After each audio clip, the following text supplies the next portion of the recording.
What's good, everyone? How's it going? How's it going? Now, I want to go ahead and say really quick, um, ultra super lucky 2 times in a row, 2-time champ, love it, absolutely 100% love it. Now, the other thing that I want to go ahead and do before we sort of get into the stream all the way, chat, before we get in, let me pop that up. There we go. That's working. And chat, how's everything right now? Because I haven't had anyone talk, so I need to know chat is working just fine, because it's not actually showing up on on my screen right now. So let me do something.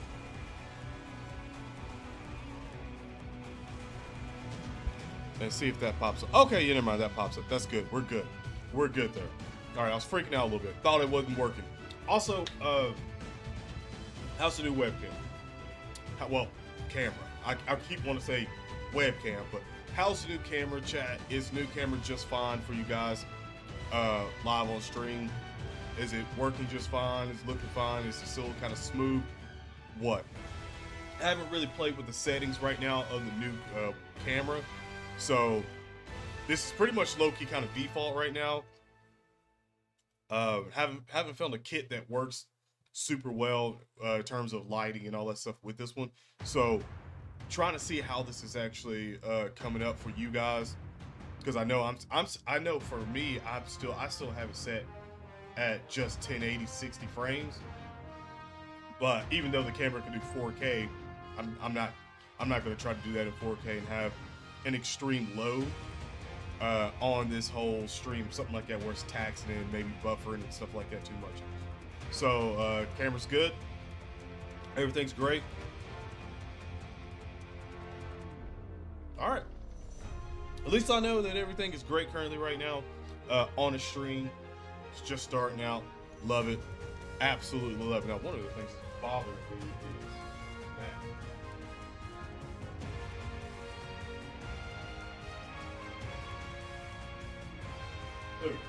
that's bothering me a bit. Sorry about that. Anyway, so that's good. That's good. That's good. So I think 5 days away. Currently, right now, chat.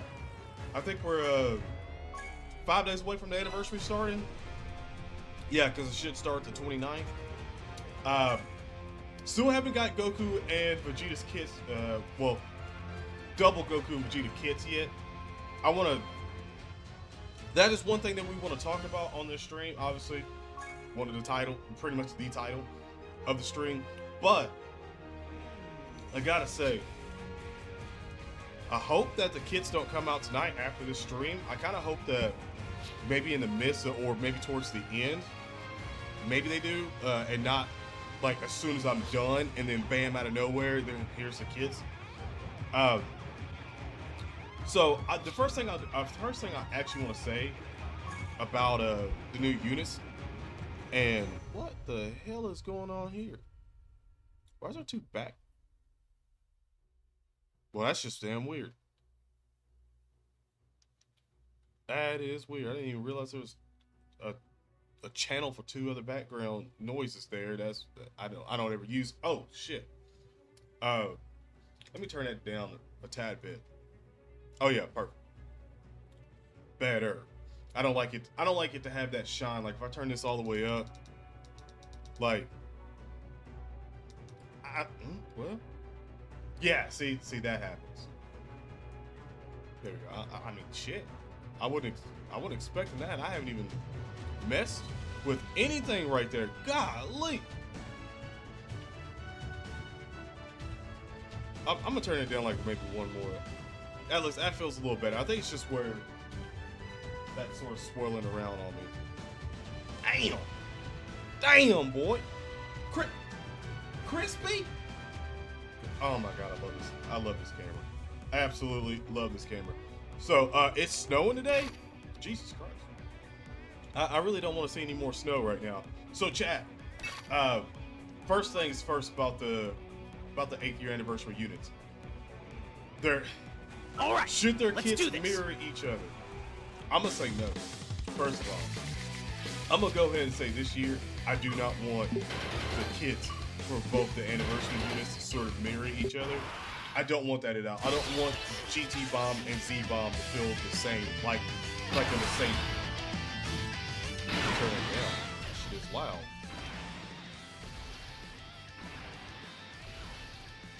And honestly, in my own opinion, I do think that the Z Bomb should honestly be better as well. I don't think they're supposed to come out tonight. They might come out either tomorrow or the day after. So it might be like Thursday or so, but maybe even Friday. Because I don't know if they're gonna have another Dokkan Now. I don't know if they're having the Dokkan Now after they've had the meeting. Like they might have like a video that pops out either Sunday or Saturday. So I don't know, because I went to actually look on the old Dokkan, the 7-year Easy A's, 7-year whole game plan of the anniversary for JP side, and well, shit, I think it popped off. Yeah, there we go.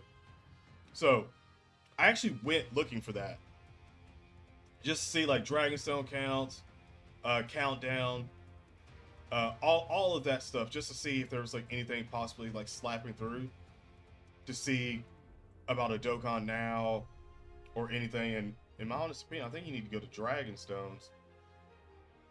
Turning, social media, login, boss rush. I don't actually, you know what? Yeah, there's a live stream. So like last year they had the live stream as well. And we got 77 Dragonstones. So I don't know. I can't remember when they had Dokkan Now for the 7th-year anniversary. Let me check again. Let me see. Because if I can pop it up and see the exact day that we had the Dokkan Now, then I can sort of see if the live stream or if the kits came out before the. Golly, man, that camera. That's better. Sitting back. But so I'll go to the 7th.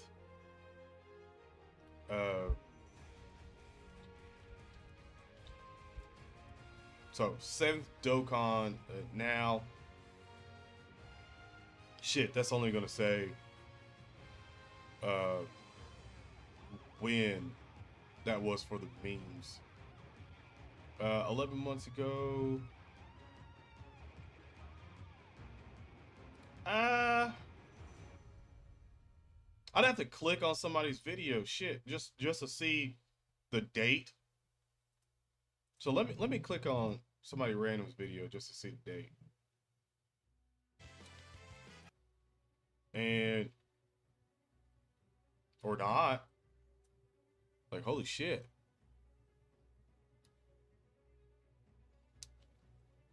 Just says 11. Like, show it. Oh yeah, January 29th. So wait, they had the Dokkan Now and then the banners dropped? No. They had the Dokkan Now and then I guess right after Dokkan Now the live stream started. Because it's at January 29th. So we're not, so we might get a Dokkan Now, but it looks like it's gonna be in 5 days. Did we get any, wait, hold up, did we get any information? Like in terms of the actual kits before the kits came out? With the actual Dokkan Now? Because now that I'm thinking about it, I feel like there was like a sort of, like, I think a couple of hours before the Dokkan Now, like I could have looked it up, but I didn't. I just watched the Dokkan Now. So yeah, I'm assuming.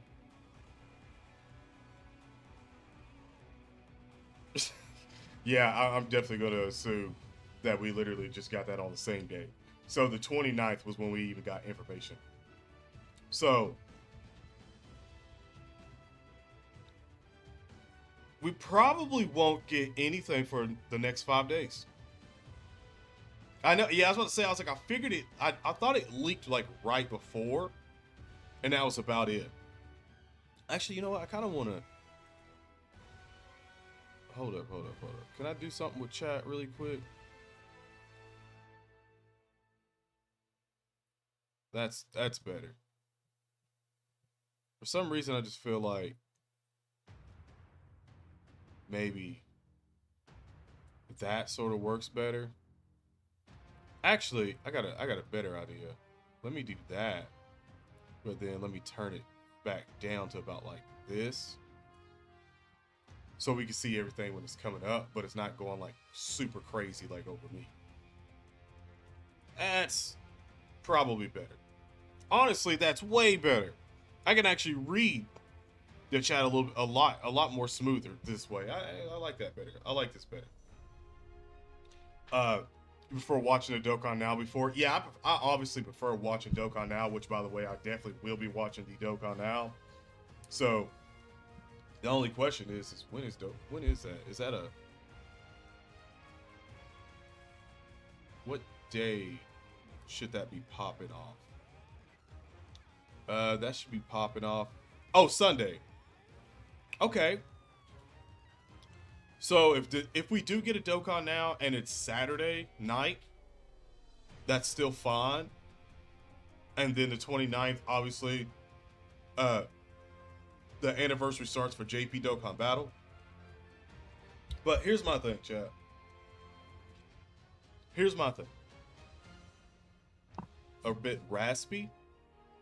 It could be because I was kind of far away from the microphone for a second, or maybe there's something going on with the microphone. Not plugged in all the way. No, that's plugged in all the way. Does it sound a little better now, or is it actually just like my voice? Because if it actually could be just be my voice. Now that I'm thinking about it, could be my voice. Just because I was talking a lot, like a couple of days ago, I was on the phone talking a lot, so it could be that sort of popping off as well too. Honestly, by the way, let me get out of that. Are we are we taking a little while to load? A little bit to load, bro. Ain't nothing even popping off right now. We still got. Yeah, I think it's my voice because I was on the phone a couple days ago for a long time talking about a lot of stuff that I had to get done. So it could be me. Yeah, no, it's probably me. Like, because I woke up and my voice was it felt a little raspy at the beginning. So it's probably me. It's actually not the microphone because I don't think it sounded like that earlier on today's video. I don't think it sounded like that. I think it was like after I went to sleep and woke back up. It was like a little bit. So yeah, it's probably me. I doubt it's the microphone. But let me actually check a couple of things really quick for the part one. I'm I'm surprised that both these banners came out a day literally after the anniversary started. It's kind of weird to think about to me. It really is. So let me actually, surprisingly enough, I gotta say that the new banners for the GT Bomb and Z Bomb are honestly way better than the 7-year banners, if you want me to be quite honest.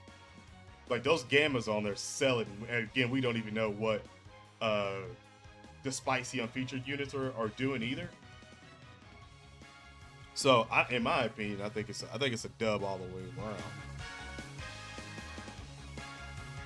Hello?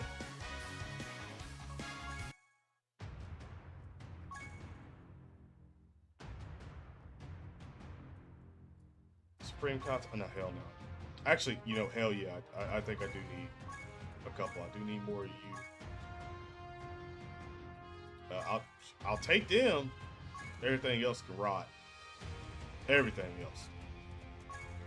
Excuse me, chat. Did I do everything right? No. Alright. Never mind. Excuse me.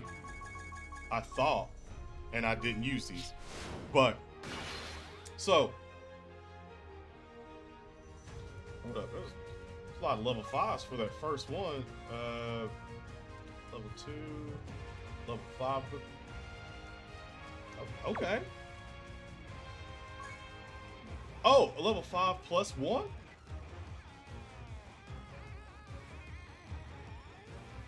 Wait, is this?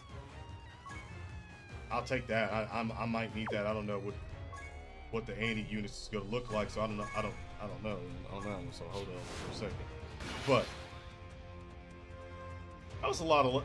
That was a couple level 5s in there. I wasn't expecting that. I wasn't expecting that. Yeah, level 5 plus 1. Oh, level 5 plus 3 there. I mean, okay, I'll take that. I'm not mad at that. I'm not mad at that. Hold on for this quick sort of run through for a second. I'm trying to see if I'm gonna get some decent equipment. It's been a little shaky for the past. Oh, okay, that one's not bad. That's not terrible. Everything else, it was a lackluster sort of run through with those. Not gonna lie, that was pretty lackluster. So going back on these LRs really quick. Let me get both in their LR state, and then we'll talk more about these, because obviously, man, like it's just weird that I'm not a huge fan of both the anniversary units sort of mirroring each other. Like I don't like it.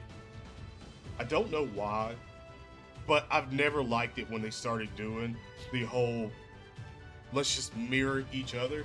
It felt like a cheap cop out where it's just like, all right, let's just make let's just make one unit, and then put pretty much two animations and stuff like that on it.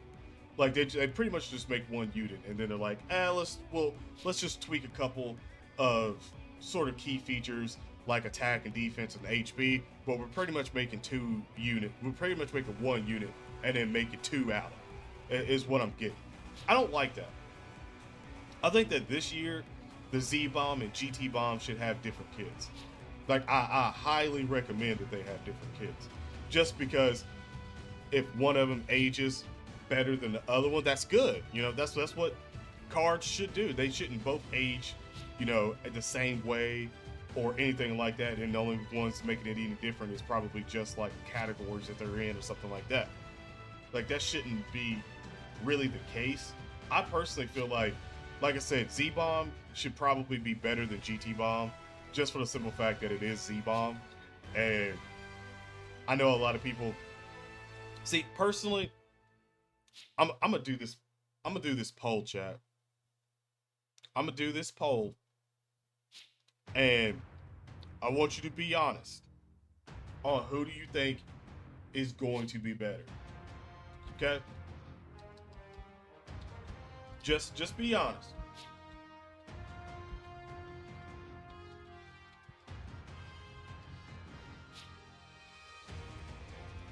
I want to see LRZ bomb or LRGT bomb.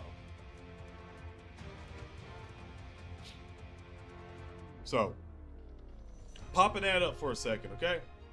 Popping that up. The more I look at it, I do like the GT characters a lot. Like, it's one of the reasons why GT Goku and Vegeta's thumbnail. I do like their art better than the actual Z card, but I just feel like Z should be a whole lot better. It's more iconic. I bet everyone here probably remembers the Dragon Ball Z fight with Kid Buu more then they probably remember the Omega Shenron fight. Like, there was even like I had to go back and watch parts of the Omega Shenron fight just to remember like everything that actually happened with those units. And I gotta say the standby phase works. Like, if we're actually going to have a standby phase where Goku's going to use a spirit bomb, which is the most likely thing that's going to happen for both these guys, it's probably going to feel more natural on the Z units. Like, the Z units are going to feel a lot better to actually see these and have these animations than probably GT. Even though I'm a sucker for GT, because low key, I think I'm not even a closet. Actually, it's not even low key. It's high key. I'm not a closet GT lover. Like, I actually like GT. The only thing I don't like about GT is literally the beginning of GT. I think it's like everything when everybody's like pretty much gripe of GT. They don't like the beginning of GT, but the end of GT go crazy. So my personal thing is Z has to be better of a unit, and it just has to be better because it's more iconic, and not because I like the Goku Super Saiyan 3 Goku, Super Saiyan 2 Vegeta more. Not that concept at all. My other question is for the GT units. Is Goku gonna have a sort of like in super attack transformation where he might have like he might go Super Saiyan 1 or he might go Super Saiyan 4 with Vegeta? Because that's like another big thing that I need to know. I need to know if that's going to be a thing, because it just seems so odd to have actual GT Goku, like Kid Goku, next to Super Saiyan 4 Vegeta. Like, it just feels weird. See, the start of GT about Goku going down to being a kid, I was kind of like, what? It was a little. It was. I was like, okay, I'm here for the ride. Let's see how this goes. Like, honestly, if it was like Goku stayed in a kid form or Super Saiyan 4, I honestly I think it probably would have been pretty cool, or at least he could still do it. I would have thought it would be a lot more sort of cooler to really see. But let me come down here and find these fools for a second. Because damn, I am not seeing nothing but just gammas again. By the way, if you are JP, if you are on JP, which one are you going for more? You going for the? Are you actually gonna go for Z Bomb or GT Bomb?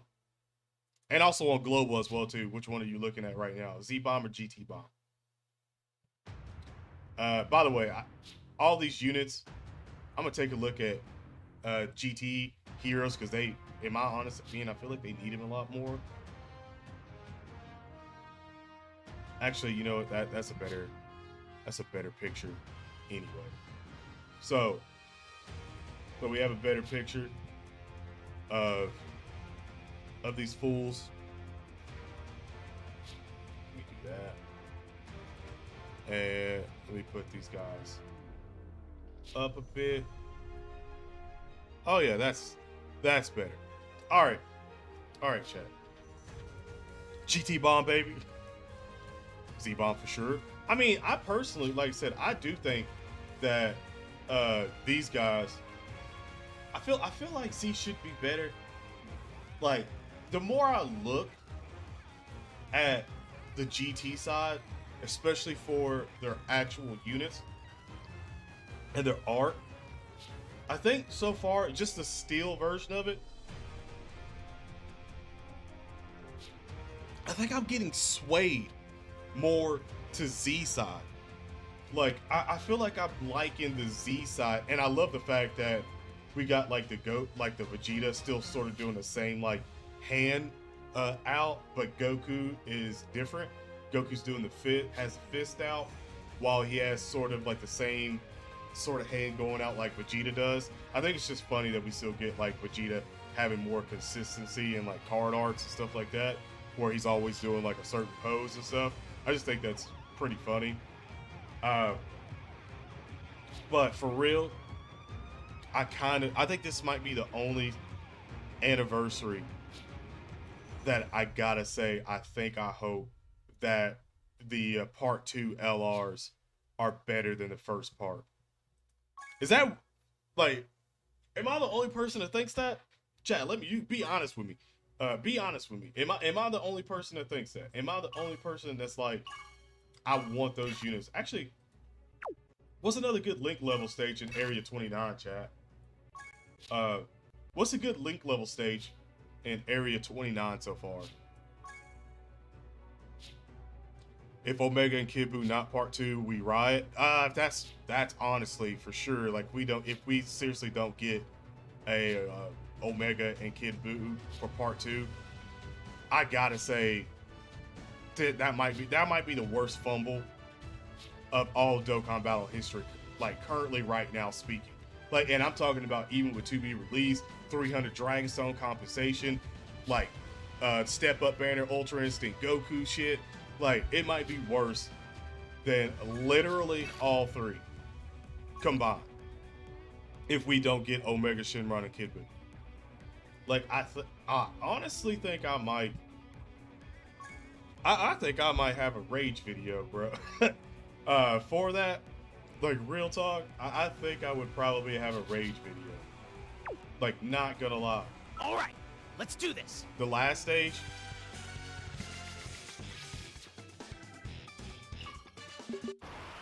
Okay, well, so clearly not stage 3, so stage 4. Oh my god, that just sounds so loud, man. Anyway, so back to these fools. Oh, I didn't even realize I still had this banner popped up. Truly didn't. I truly forgot that I even had all that popped up.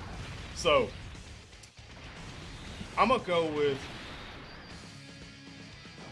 Z being better. I'm gonna say, let me see here. So based on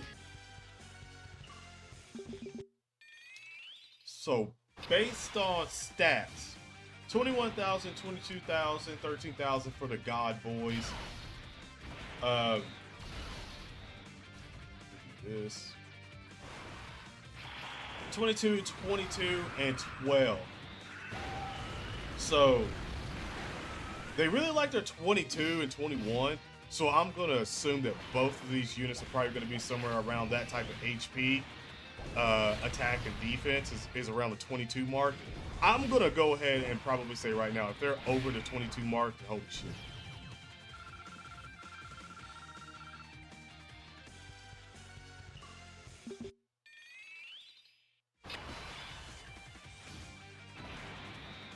No, we don't even have we don't, like, I know Super Baby 2 is like still important to have, but we don't need a Super Baby 2 currently right this second. We can get a Super Baby 2 like a Dokkan Fest one after this anniversary.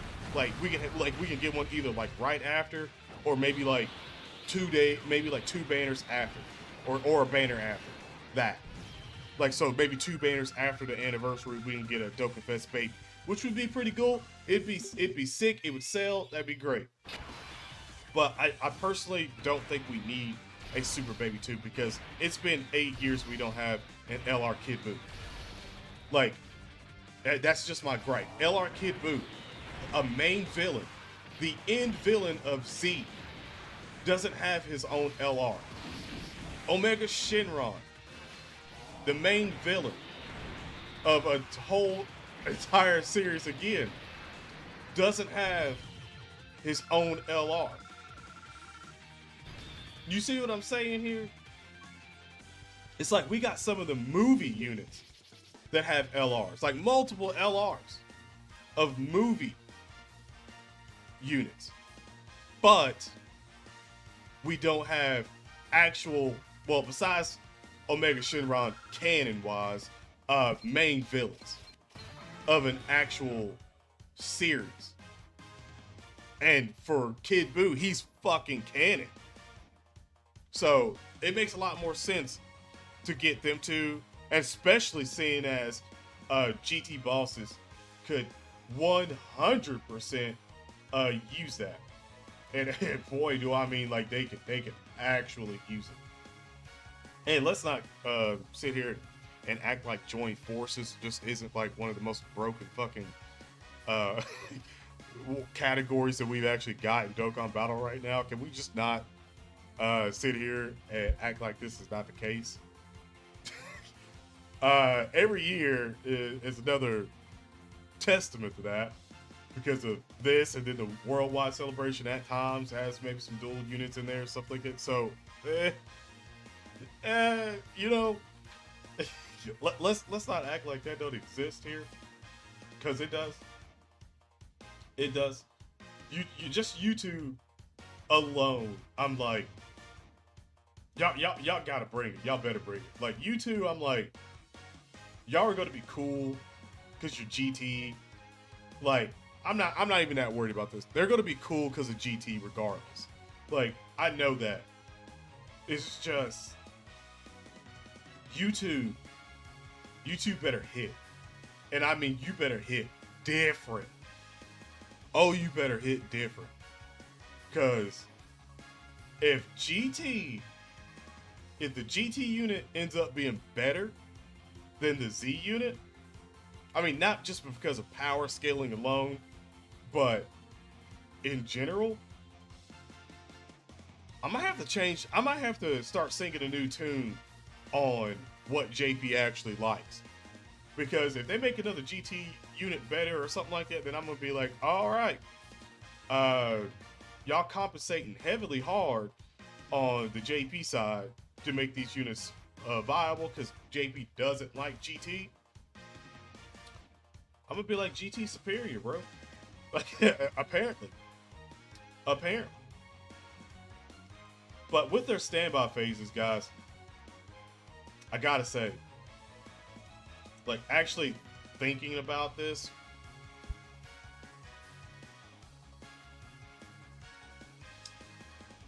you know what I just thought? You know what I just thought about? And this might ruin. I hope that it's not. I really do. But I'm gonna prepare myself for part 2 because I get that the spirit. There's no way. There's gotta be no way in hell they'd ever do this. But at least I hope not. But everybody's wanting Omega Shenron and Kid Buu. What if they F us one more time and not give us those units? Because I'm sitting here thinking, and I'm like, all right. Who were some side units? Who were some side characters in the anime that helped Goku and Vegeta beat Kid Buu?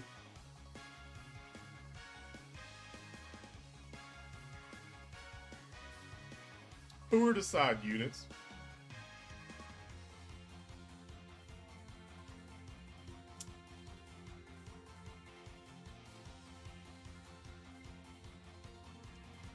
I know, man. I have to say it. Just to put it out there, I have to say this. It really does pain me, but Hercule and Boo. Tien did help too.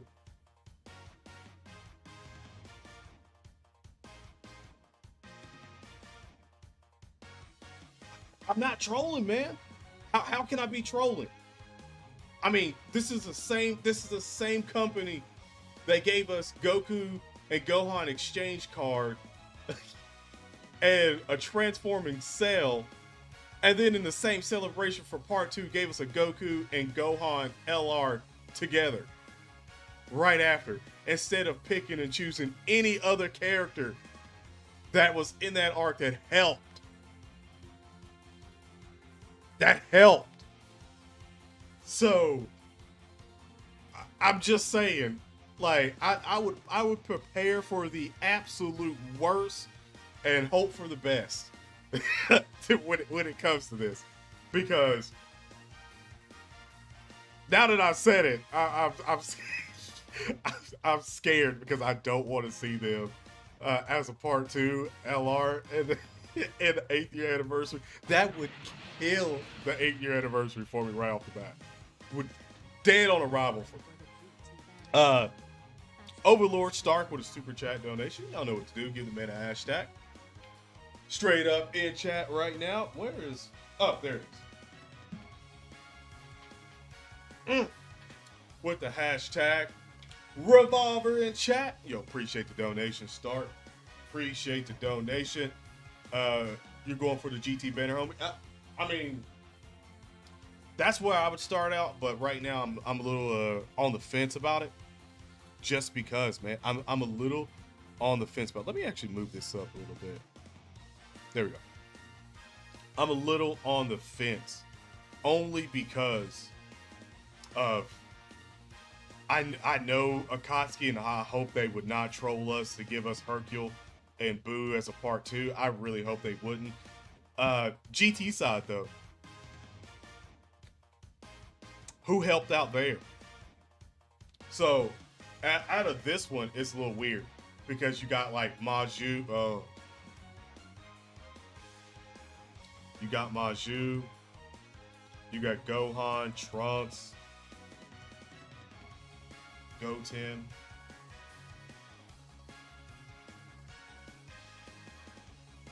I hope I'm just trolling. I really do, and I hope they don't ever do this. I hope they don't give us that. I 100% hope that we got Omega Shenron, or Omega Shanjan, and we got Kid Buu. I really do. Yeah, Pan, Goat, like that's what I'm saying. You had like all of them as well too. I hope. Yeah, 18 helped beat Super 17, but this ain't the celebration for that because it's Spirit Bomb related. So I don't think we're gonna get that. But that one is a good choice for another Dokkan Fest going up at some point, where 18 might be like, we might get a GT 18 that would be kind of dope. Even though I'm not a big fan of 18, but she did do a lot in that one, and she lost a lot. So I can't hate her, and I can't hate on her if we get like any kind of celebration like that, especially with a new Super 17. Oh, I can't wait. But Omega Shenron, I don't think, I'm gonna say this right now, I do not think that both units of the part 2s are gonna have standby phases, and they might have finish skills, but I don't think they'll have a standby skill. There's no way in hell that both those units have standby skills, really. I think it's only going to be for Dokkan Fest. Yeah, Krillin did. So I'm gonna say, God, I really hope that the part 2 LRs are stronger. I really do. I really want the villains to be way stronger than these guys, to be quite honest. Really, really, really do. But my thing is the kits and how the kits probably will look. Last year we were hitting those. Let's see here. Attack defense 77% for 7 turns. Attack defense 120%, and then 7% crit hit per Rainbow Key Spear. We were getting ish like that. And then same thing over here, attack defense 77 plus additional attack defense 120%, you know, and then 7% crit for Rainbow Key Spears. It's pretty much like the same kits. Hi, how's it going, by the way? Pretty much the same kits, you know? Like, that shit needs to be busted. Like, I don't want to see the same kit for each one of them. I want one of them to do a crazy amount of damage, way more than the other one, or maybe the other one's way more defensive. Or they're both doing crazy damage. One just outshines or has a different mechanics a little bit better. Like, they're both gonna have Spirit Bomb. We get that, but I feel like they need to have like maybe different status effects. And still, I still 100% hope. I hope that with this finish skill, I hope it is a Dokkan finish. I truly hope that they took from Legends and it's literally a Dokkan finish. Like, I hope it's a cinematic Dokkan finish. Like, that's all I gotta say. Like, if you do this and the enemy is low on HP, and I mean low, like it's gonna kill, it needs or if it's like if the enemy's under like 20% or 30% HP, then it just automatically fucking kills. Like that's what I'm hoping. Like you get a cinematic finish, automatically kills, and that's a wrap. Like we actually need like enders in Dokkan Battle. Like we need enders. Like we don't need beginners, we don't need build-uppers. Like we need enders. Like we need units that ended shit, like in a dramatic fashion in Dokkan Battle. That's like one of the biggest things I feel like in Dokkan Battle we're missing. Like, yeah, we get like end screens that is just like a still, or maybe sometimes you'll get like a little bit of like an animation going, but I feel like we need an actual like cinematic finish in Dokkan Battle. Like that would, and it would be perfect. This is why I'm saying it would be so perfect for these two to introduce that, because they're enders of the whole series. So again, it's going to end off on Goku literally spirit bombing, obviously, but I think, yeah, they have to be enders, man. There's no way we don't have that in Dokkan Battle, and they always introduce something new, so we know standby and finish is new. It's got to be. Chat, are you opposed to having a ender in Dokkan Battle? Like, are you opposed to having a unit that ends it in Dokkan Battle? Like, how many times have we thought about like legendary finishes on like Beerus, where Beerus is right beside Goku, and he's like, all right, about to destroy the planet. And then obviously Goku, and you can have Goku having his whole thing as well too. Like, we've had a lot of that. I would personally love having a finish. And to be quite honest, I hope, and this is a stretch because I know we just got it, but I hope we get new animations for these banners. I hope that they created more animations just for this, and it is like, maybe you still get Vegeta, maybe for Goku's banner, maybe it's literally Vegeta that comes in and fires, and then for the GT side, maybe it is Kid Goku, or it is Super Saiyan 4 Vegeta, or base form Vegeta, or something along it. Maybe probably base form Vegeta or base form Kid Goku. That way you can get a Super Saiyan Kid Goku 2, 3, then 4, and then you can literally have like the rewind time be like Super 17, both 17 units. Oh, I didn't think about that until now. You can have both 17 units looking at it for the rewind. Or all the Shadow Dragons. That would be dope. You could probably have some, oh man, my brain goes like buck wild when I'm sitting here thinking about stuff for anniversaries and upcoming events, because I literally just thought about getting a like double screen crack of animation, but for the Super Saiyan 4 side. So for the GT boys, the Z-Bomb, well, GT Bomb, it would be Goku and Vegeta, right? Super Saiyan 4, but it's Goku swallowing the Dragon Ball, and like Vegeta telling them to like spit it out. That would be fun. That would be a fun one for that side, and maybe for the Z side. I guess you could somewhat get Hercule, maybe like talking to the Earth for them to give their energy. Maybe you could get that one.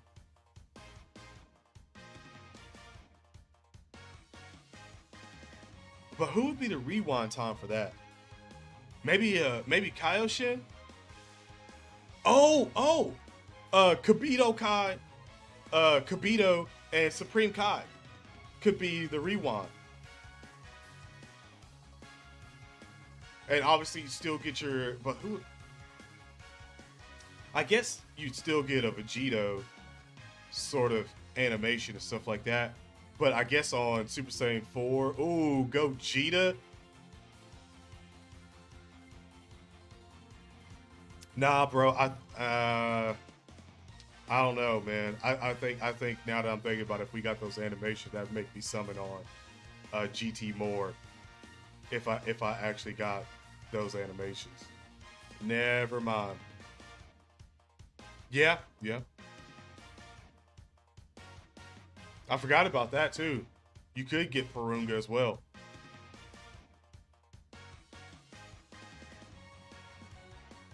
Could be that. Wish equals guaranteed unit. Yeah, it could be like if you literally get that second screen animation of like maybe hurt. So all right, so put it this way: the first on the GT, the first screen for the screen crack is literally Hercule making the wish, and then the second one that screen cracks would be Dende, and then that would be like, oh, if you see that, oh, you're guaranteed that new unit. You're guaranteed the new Goku and Vegeta unit. So that would be nasty. That would be incredible. By the way, are we just not talking about how I haven't seen anybody talking about this, but how crazy Goku and Vegeta are going to be paired up with Goku and Vegeta from GT? Is anybody not talking about that? Because if these fools have any sort of, and I'm saying this lightly, but if they have any sort of support built in, bro, you better stop it. You better stop it. By the way, why does this camera feel like it's not focused? It feels like it's not focused for some reason. Hold up, let me check something. Let me check something. Autofocus, I mean, damn. Autofocus, bro. You're not even autofocusing right now. I'm gonna have to take that off. Manual focus? There we go. Well, I'm gonna go back to auto really quick. That's better. That's better. That's weird. I didn't like that. Hear you out, Dragon Ball Heroes Banner Rewind Time is Supreme Time. Thickness as in replace with small. Small time. And Toki are from Heroes, but same animations count. I'm not mad at that. Yeah, that's what I'm saying. Like, the links are probably gonna be wonky. Well, here's the thing. It should 100% have Saiyan Roar. They should obviously have Super Saiyan because the Vegeta's in there, and we don't know if Goku's transforming in the super attacks. We don't know that yet, so keep that in mind. We don't know if Goku transforms in the super attacks. So if he does, and I'm gonna assume they still have a Kamehameha in there because of Goku. They should already have 4, 5, 6. They should already share 6 links. Hear me out. Super Saiyan, Kamehameha, GT, Saiyan Roar, Fierce Battle, and then Legendary Power. They should easily already have 1, 2, 3, 4, 5, 6, 7. No, 6. They should have 6 links that share. It's only if they have shocking speed or anything like that. If they link up perfectly, which I know on this side they're not gonna link up perfectly. Like, you're still gonna have these two of Kamehameha and Saiyan Roar. You're still gonna have Legendary Power. You're still gonna have Fierce Battle. Now we don't know. We might have still Prepare for Battle. But I don't think we'll have Warrior God. We won't have Warrior Gods, and we won't have Godly Power. That's for sure. So best case scenario, they may link up 4 or 5. I would probably say 5. But the GT side, they're going to link up way better. So I'm not worried about those unless they fumble the bag. Unless they somehow don't give the new GT units like GT and then say and roar. If they skip out on say and roar, I'd be a little upset with that 25% attack and 10% defense gone. I'd be a little upset about that one, especially since, I mean, it literally is Super Saiyan 4 Vegeta right there. Heavily upset. Now, the other thing is, oh no, this still stays the same. Yeah, it still stays the same, so this will link up perfectly there. I don't think the links changed. No. So, yeah, best case scenario, 6 and 5, or 5 and 6 that link up for these guys, which again isn't terrible at all. And then you have to factor in, you're gonna have the 5-year anniversary. LR's getting their easy A's as well. So Power Beyond is gonna be dumb wild. First of all, Power Beyond is gonna be dummy. Can I just throw that out there? Power Beyond Super Saiyan is going to be, I think, one of the best categories. If you want to be quite honest. I mean, you literally have them, like, if you go down through here,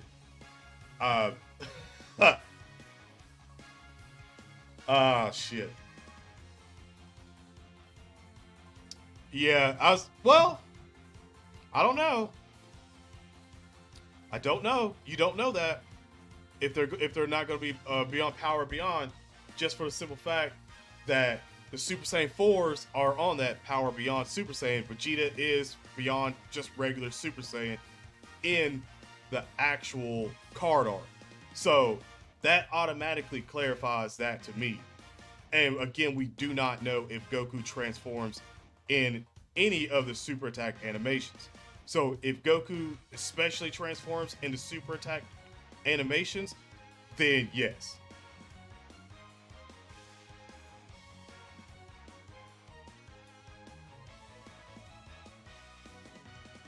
Yeah, that's what I'm saying though. Like, we don't know per se, because it could or could not. And if they are in this, then yeah, they're going to be like like that's probably going to be one of the best categories that you're going to be able to run. Count Druku with that membership for 18 months. You already know what to do. Get the man hashtag straight up in chat right now. Again, hey man, thank you for being a member for 18 months. And also, still going, make shout out to you, bro. Well, again, hey man, appreciate it. Thank you. Shout out to you, man. Shout out to you for being a member. Appreciate that. Damn. Oh, that's right, Stark. I forgot you still stream balls. I forgot about that. Next month is officially 3 years. It's getting close. I think that's, I'm trying to think if that's the 36. I know somebody should be very close to the SLR, if not maybe already got SLR on the channel. I can't remember. I'm gonna have to look at the memberships to see if anybody's got that right now. But so with Power Beyond, 6 year, damn, that's a while ago, man. It felt like so long ago. So I'm done talking about these guys so much currently right now, except for damage wise.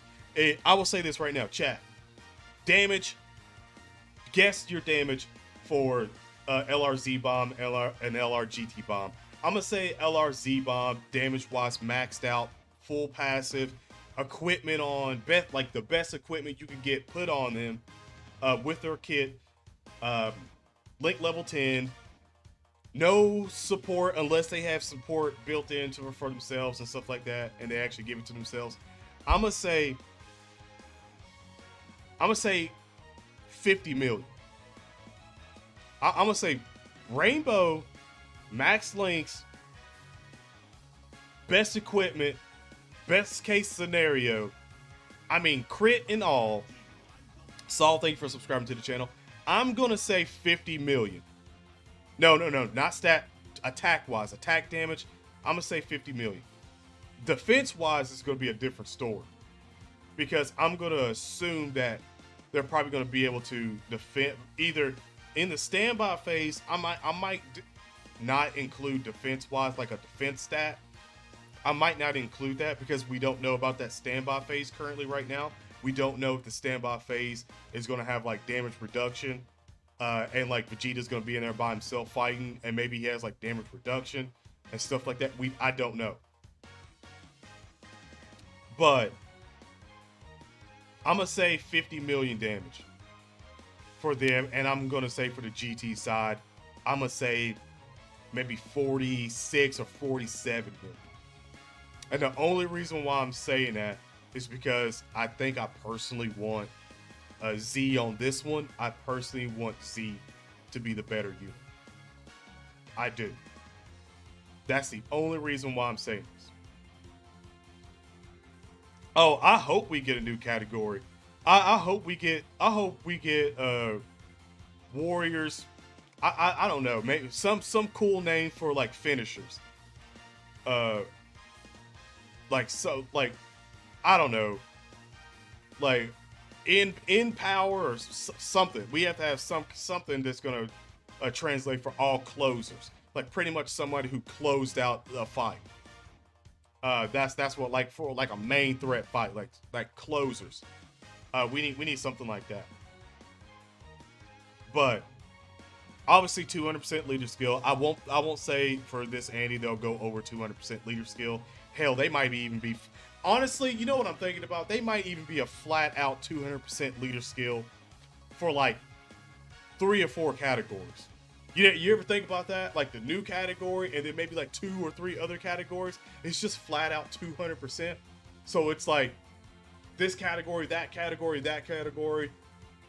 3 key across the board, 200% leader. Hell, it might even be 4 key. I don't know. 4 key seems like it'd be wild. 8 key at the beginning of wild. So I'm not even gonna say that. Yeah, finishing blow category. There you go. Like finishing blow category. And it's like you can have like Gogeta's in there. I don't think Vegeta's would be in there, just for the simple fact that I don't think Vegeta's finished anybody. So Vegeta's wouldn't be in there. Only a specific Super Saiyan Vegeta, like movie Vegeta, would be in there. Dokkan Knockout, something. But I do like finishing blow category. I do like that. So that's probably going to be a thing. But first of all, for Power and Beyond, I'm going to say with Power and Beyond, I mean, look at this. We got, oh my gosh. First of all, Power and Beyond, them, the 7 years, the 8 years are going to be in there. That's 4. And then you got the 5 years, they're going to easy A this celebration. That's 6. And then, Lord forbid, if there's just another person out there that you can put in for support. That's a nutty ass team. And we don't even know what these fools are going to be doing on their easy A's. Oh yeah, H.O. Gohan in there as well. Boy. Oh my God. Oh my goodness. That's beautiful. First of all, chat, hold on for a second.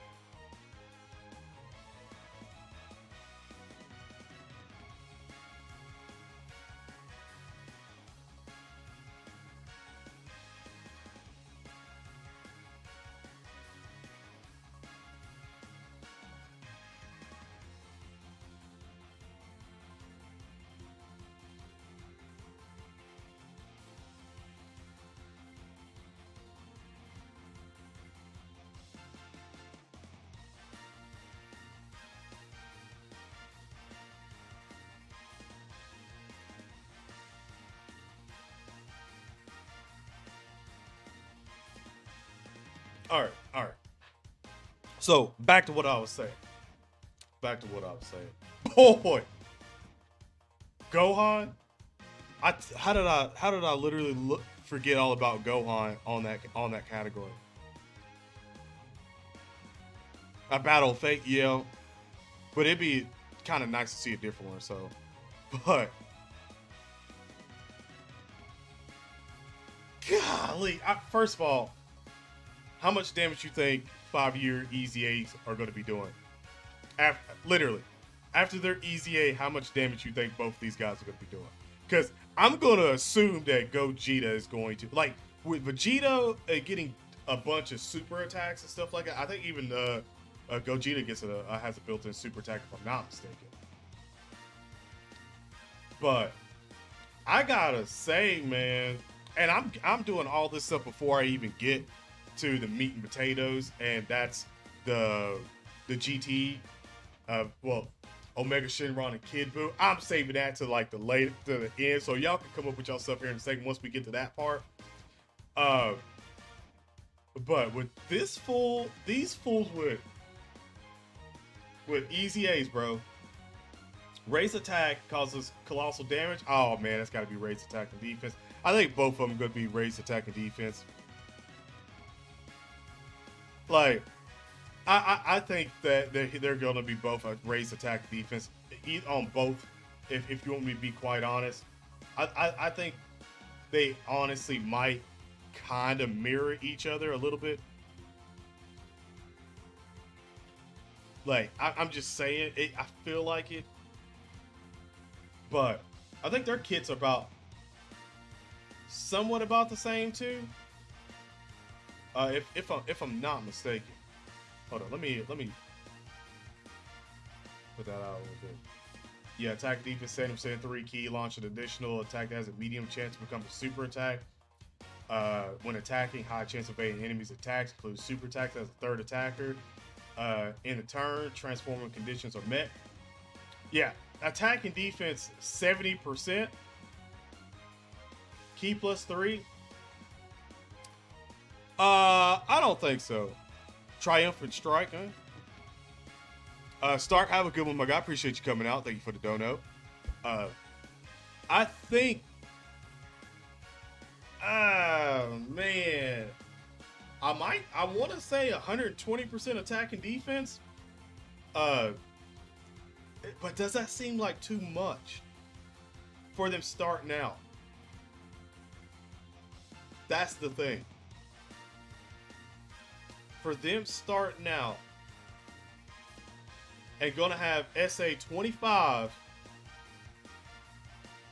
with the extreme modifiers, would that be too much? Chat, attack and defense starting out for both Gogeta and Vegito at 120. Is that too much? I feel like it might be. Hold on for a second. Launch an additional attack that's medium chance, becomes super attack, evading. The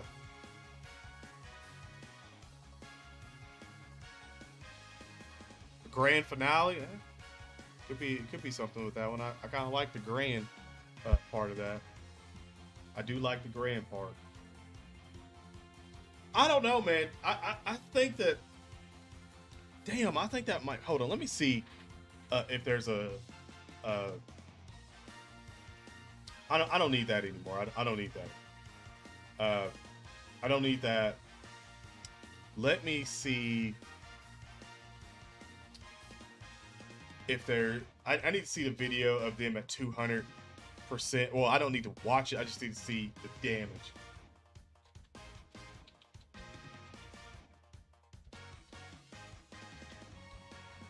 I need to see the best case scenario. Okay, so 9 months on a 200% leader skill. Best case scenario. This guy's hitting for 25 million. Excuse me, not 15 million. I was about to say 25 million already. Holy shit, he's about to be broken. But 15 million, rainbow, fully built up. Everything delicious. Pretty much. I think 120 might be too much starting out. Maybe 100% attack and defense. Because they do get attack and defense 77%, and then key plus 5 and launch an additional attack. With each attack or perform, and attacks effective against all the 77. So pretty much get. So in 10 attacks, you pretty much get That I'm gonna assume that's probably gonna be built up faster and it's gonna be a lot more. Bro, I don't know, man. I I don't know because that's a lot for him to be doing. Like it like 15 million is a lot on a 200% leader right off the bat that they're going to be doing for 5-year anniversary units. That's a decent amount. And then the Vegeta, oh yeah, Vegito does 14 million. So, oh my god. So he's definitely better. He's definitely better. I might say with their new kids, I might have these fools in the 20s, maybe low 30s, because they are literally Dokkan Fest anniversary units.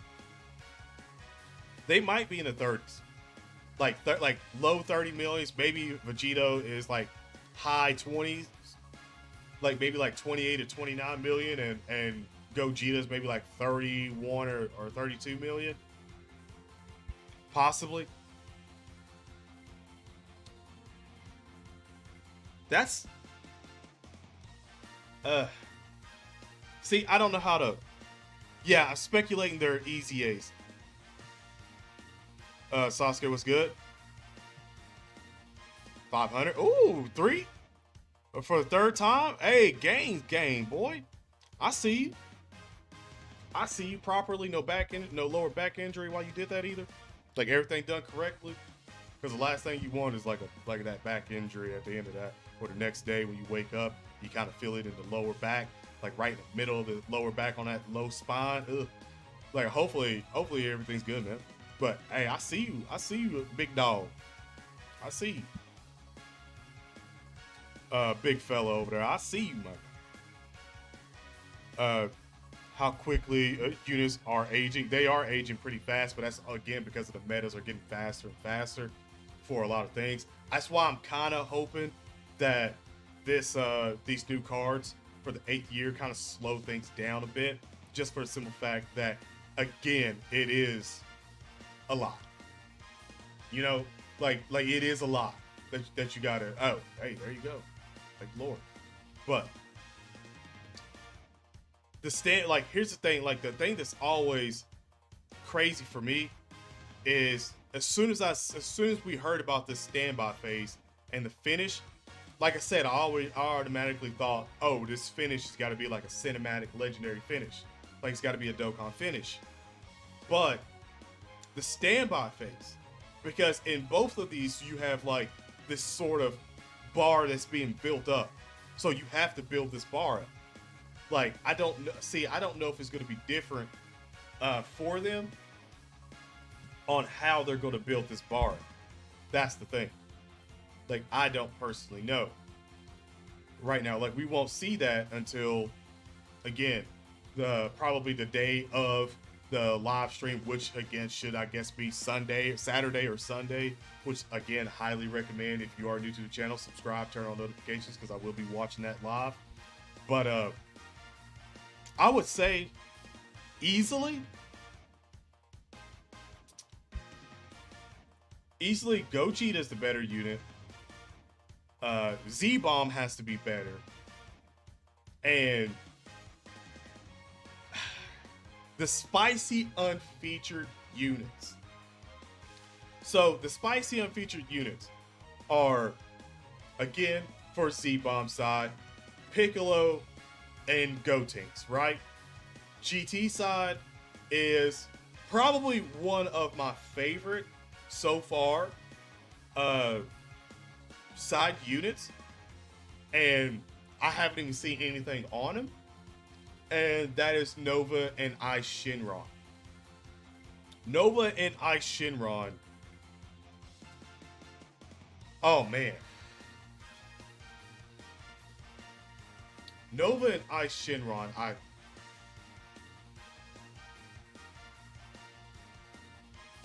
golly, man, I'm just sitting here like they gotta be buck wild. Because we did get last year we got our Omega, well not Omega, but our Sen Shenron, or Tech Sen Shenron. That's wild. Like he's still very good. He kind of low-key just carries GT bosses by himself as a spicy unfeatured unit. So I'm like, we getting who I've been wanting for a very, very, very long time in Dokkan Battle. I mean a very long time in Dokkan Battle. I've been talking about an Ice and Nova card together. Hell, I personally speaking here, I would have loved if they were actually an LR themselves, because they're technically played like the twin brothers out of them. So you got that right.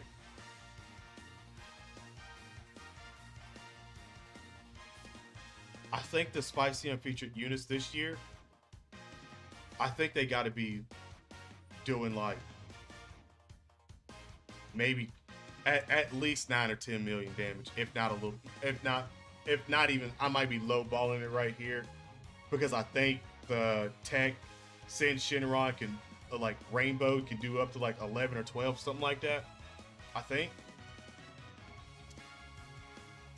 think maybe they got to be doing like 13 or 14 Rainbow, because Shadow Dragons need it. And I gotta say, Omega Shenron, Omega Shanjon has to do like at least 40s, at least, because we need the Shadow Dragons to start carrying the GT bosses until we start getting other units like maybe a Dokkan Fest Rildo, and another baby, another actual proper Super 17, you know, all that type of stuff.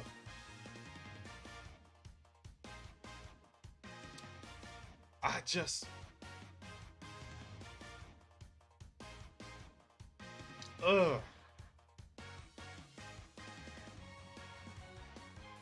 that begs the question though, who should be better out of the villains? Because I know Gotenks and Piccolo are probably going to be pretty decently good. I'm not too worried about that unit. Alright, gotcha. Who should be better? Kid Buu or Omega Shenron? I'm about to divide y'all for a second. Who should be better? Oh, damn. We know who's stronger. We know who's stronger. It's obviously Omega Shenron stronger. But who should be better? Who deserves this more? Omega Shenron or Kid Buu? Before I look at chat, because I know I'm on a delay, before I look at chat, I'm going to say Kid Buu should be better. 100%. It's been too long. Too long that we have not got a Kid Buu LR in the game. If Kid Buu is not better than Omega Shenron, you might get low-key an angry video. Like, you might get a rant video if I see that, it might even be on live, if I see that he's not better. And I don't mean just attack stat wise, I mean a better unit in general. Like, not just he attacks more or he just defends more than him. I mean all around unit better. And it don't have to be by a gap.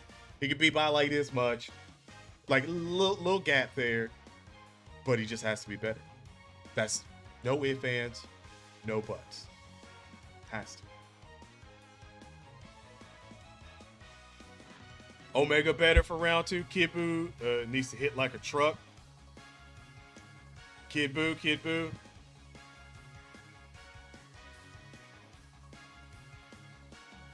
I know, that's why I know Omega's gonna have a crap team, but I'm making in my honest opinion, like I said before, I think that the anniversary units, the Dokkan Fest ones, are going to be great. I'm not worried about that. It's just, I think we're go back to the actual legendary banner. I don't think it's a carnival banner. I don't know if they've said this yet or not, if it's carnival or not, but I think it goes back to like a legendary banner. So with yellow coins, I think. If they're teal coins, if they're carnival coins, then I would highly say that both both the extreme units are going to be better. I will say both of them got to be better, 100% better than these guys if it's carnival. Only if it's carnival. But I just think that Omega's going to hit like harder. But I just feel like Kid Buu is going to be a better unit because you got to think Kid Buu can heal. Kid Buu can heal. Like, he's a killer without a conscience, per se. You know? Like, he's a super villain without a conscience, really. It wasn't until he started absorbing everybody that he got, like, a conscience on. Remember that. So, you going back to pure just destruction. I'm going to say he's going to be better.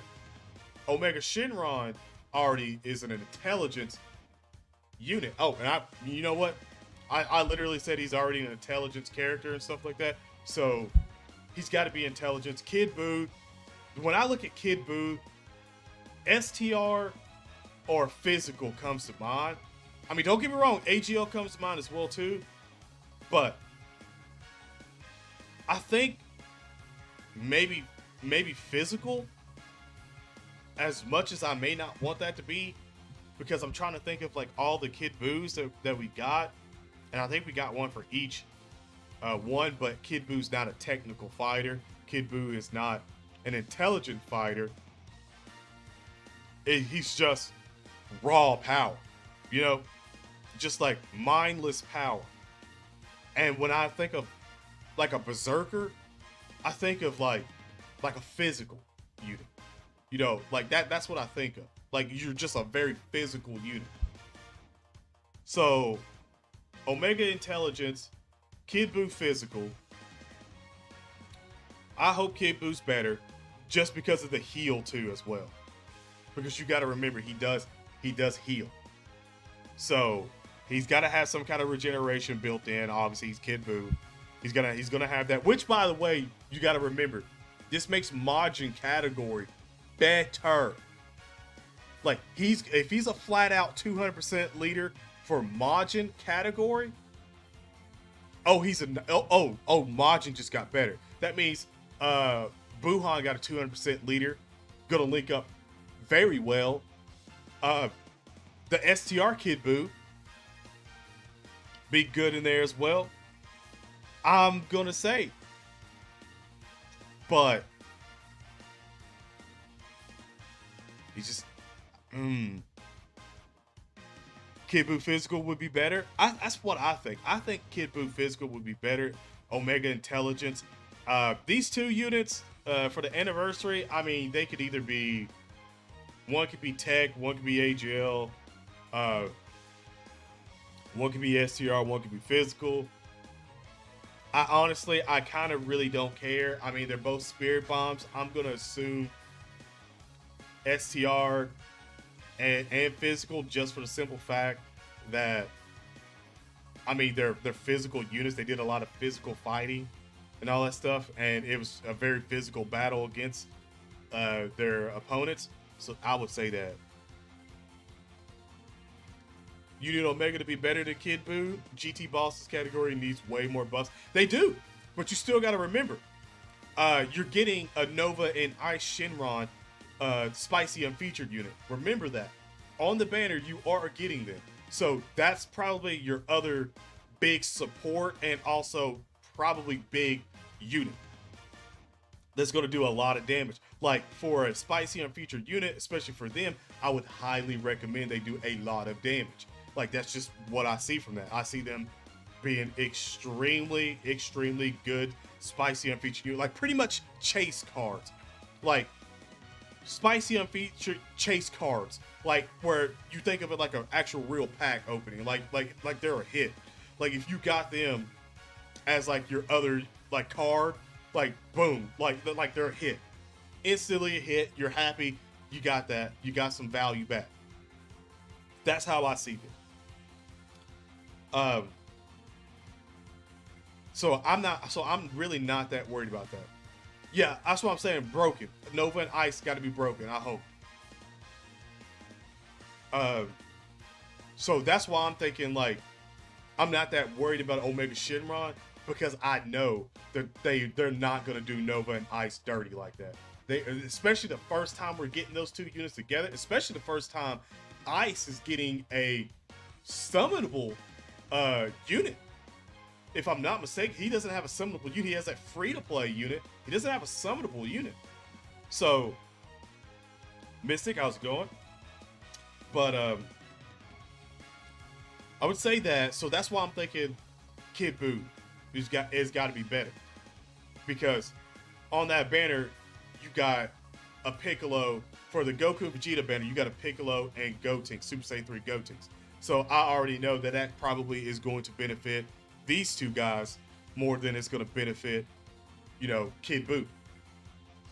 Where as to when I look at these guys on Nova and Ice on the GT Goku and Vegeta, again, it looks like they're more suited for the Part 2 LR than they are the Part 1 LR. You feel me? So again, I will say this. If it is Carnival, which I highly doubt, but if it is Carnival for the anniversary, it wasn't Carnival last year. So if they, like I said, if they switch it up and it is Carnival for this and then like the worldwide celebration, cool. I'm all right with that. But I don't know, man.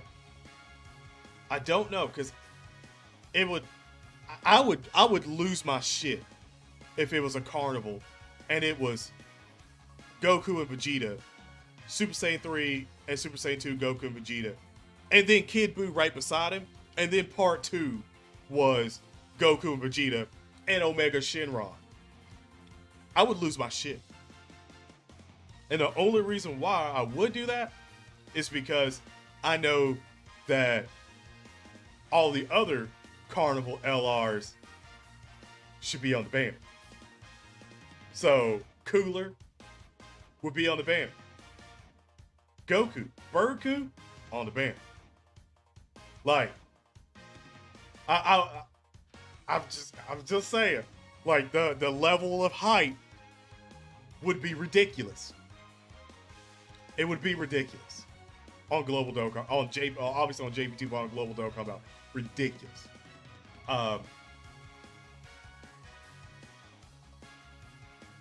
Golly, I'm just sitting here thinking about how freaking good Kid Buu is gonna look as an LR, and how good Omega Shenron is gonna look as an.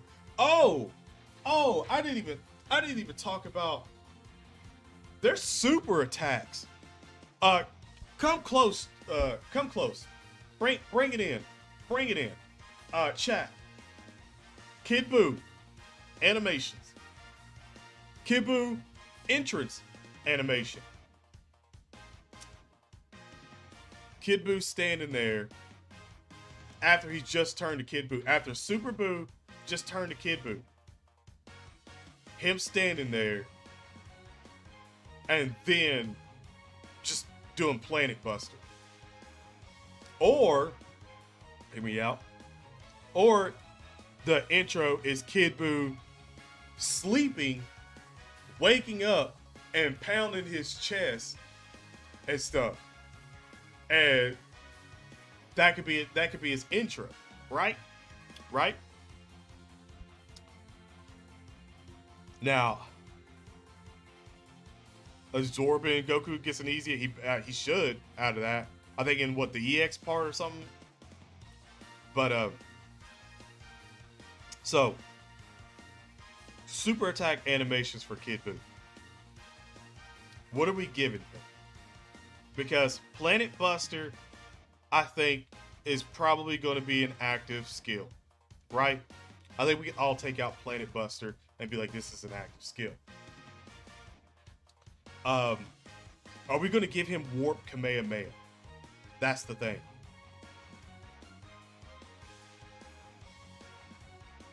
Like, are we going to give Kid Buu Warp Kamehameha as his 18 key super attack?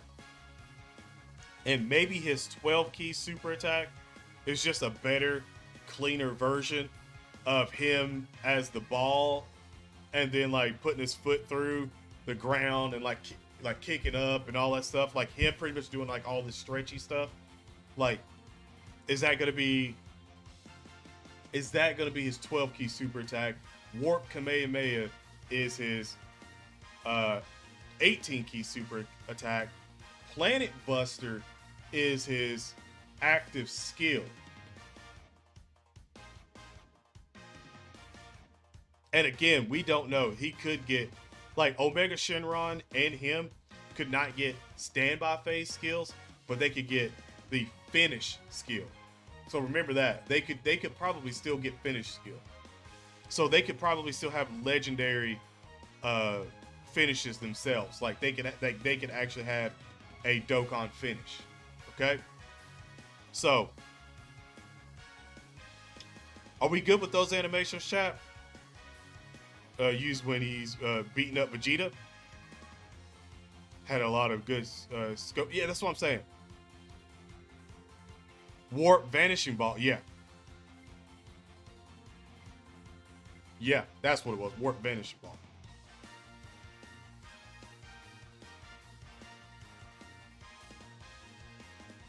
I don't know. Because, I mean, you could easily do it.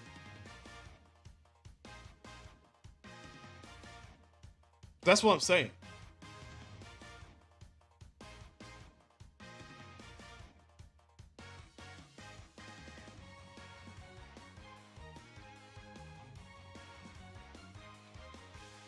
Bottom half gets blown off, then he starts dancing. See, I mean, you could do that too.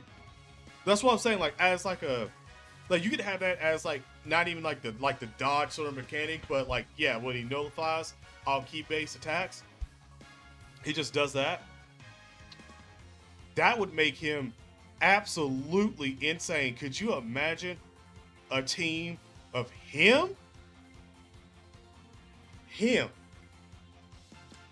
Then you got probably, I'm gonna say Buhan when he gets an easy A. Then you got Metal Cooler, even as a tank one, as literally a rotation slot 1 unit too. Then you also have,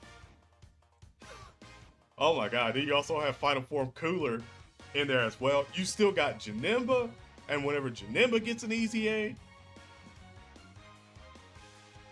bro, the enhanced transformation or transformation boost category would be nutty on the extreme side. That's just to say the least. Oh my god, my voice is starting to go out a little bit.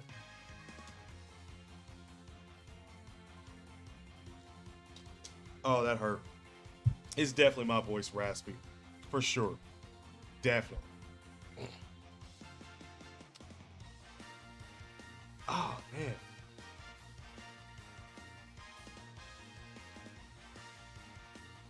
After blowing up the planet. See, I was thinking that too. Like, Kid Buu has so much in his package that if you were to put all of it in his package, he would be like literally the most broken unit in the game. When you think about it. Healing, nullification of key-based attacks, regeneration, revive, all this stuff. That's what I got. I actually got me 2 bottles here. He could, man. STR Vegito and Physical Buhan getting an easy A for this anniversary would be next level hype.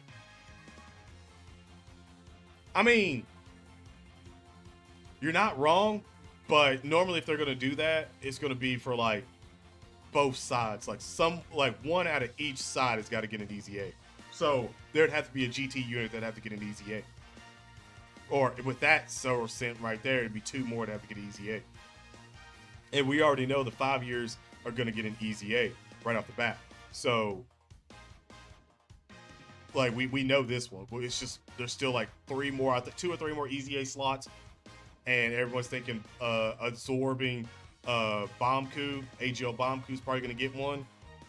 So, we'll see. Because, I mean, they could do a little bit.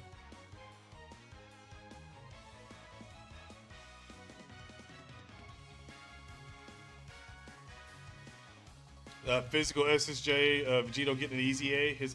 I could see him getting an EZA, but then we have to go to the GT side and see who would get an EZA for the GT side. So let's go with power right now. And then, so Majin Buu. And well, hell, I didn't want to do that, but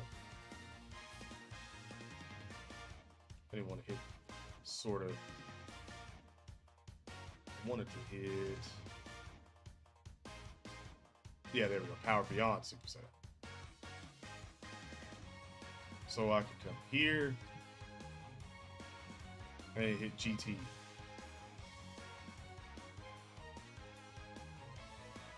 Yeah, there we go. Shadow Dragons, so I can get GT bosses. There we go. So now we need the Majin Buu,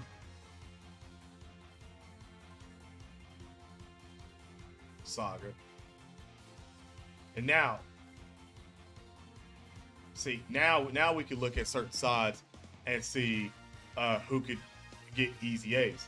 Because if I'm looking through here, good Lord, Super 17 needs about 5 EZAs, chat.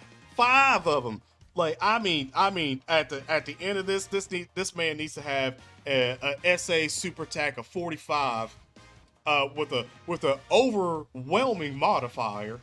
Like, I mean, he needs help. Help! That's what he needs. Screaming at him 24/7. Help! He needs it. Look, this category needs help. I mean, the person that's literally right now carrying this category is this Shenron.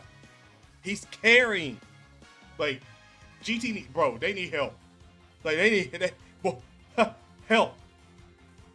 Help. Golly, they need help.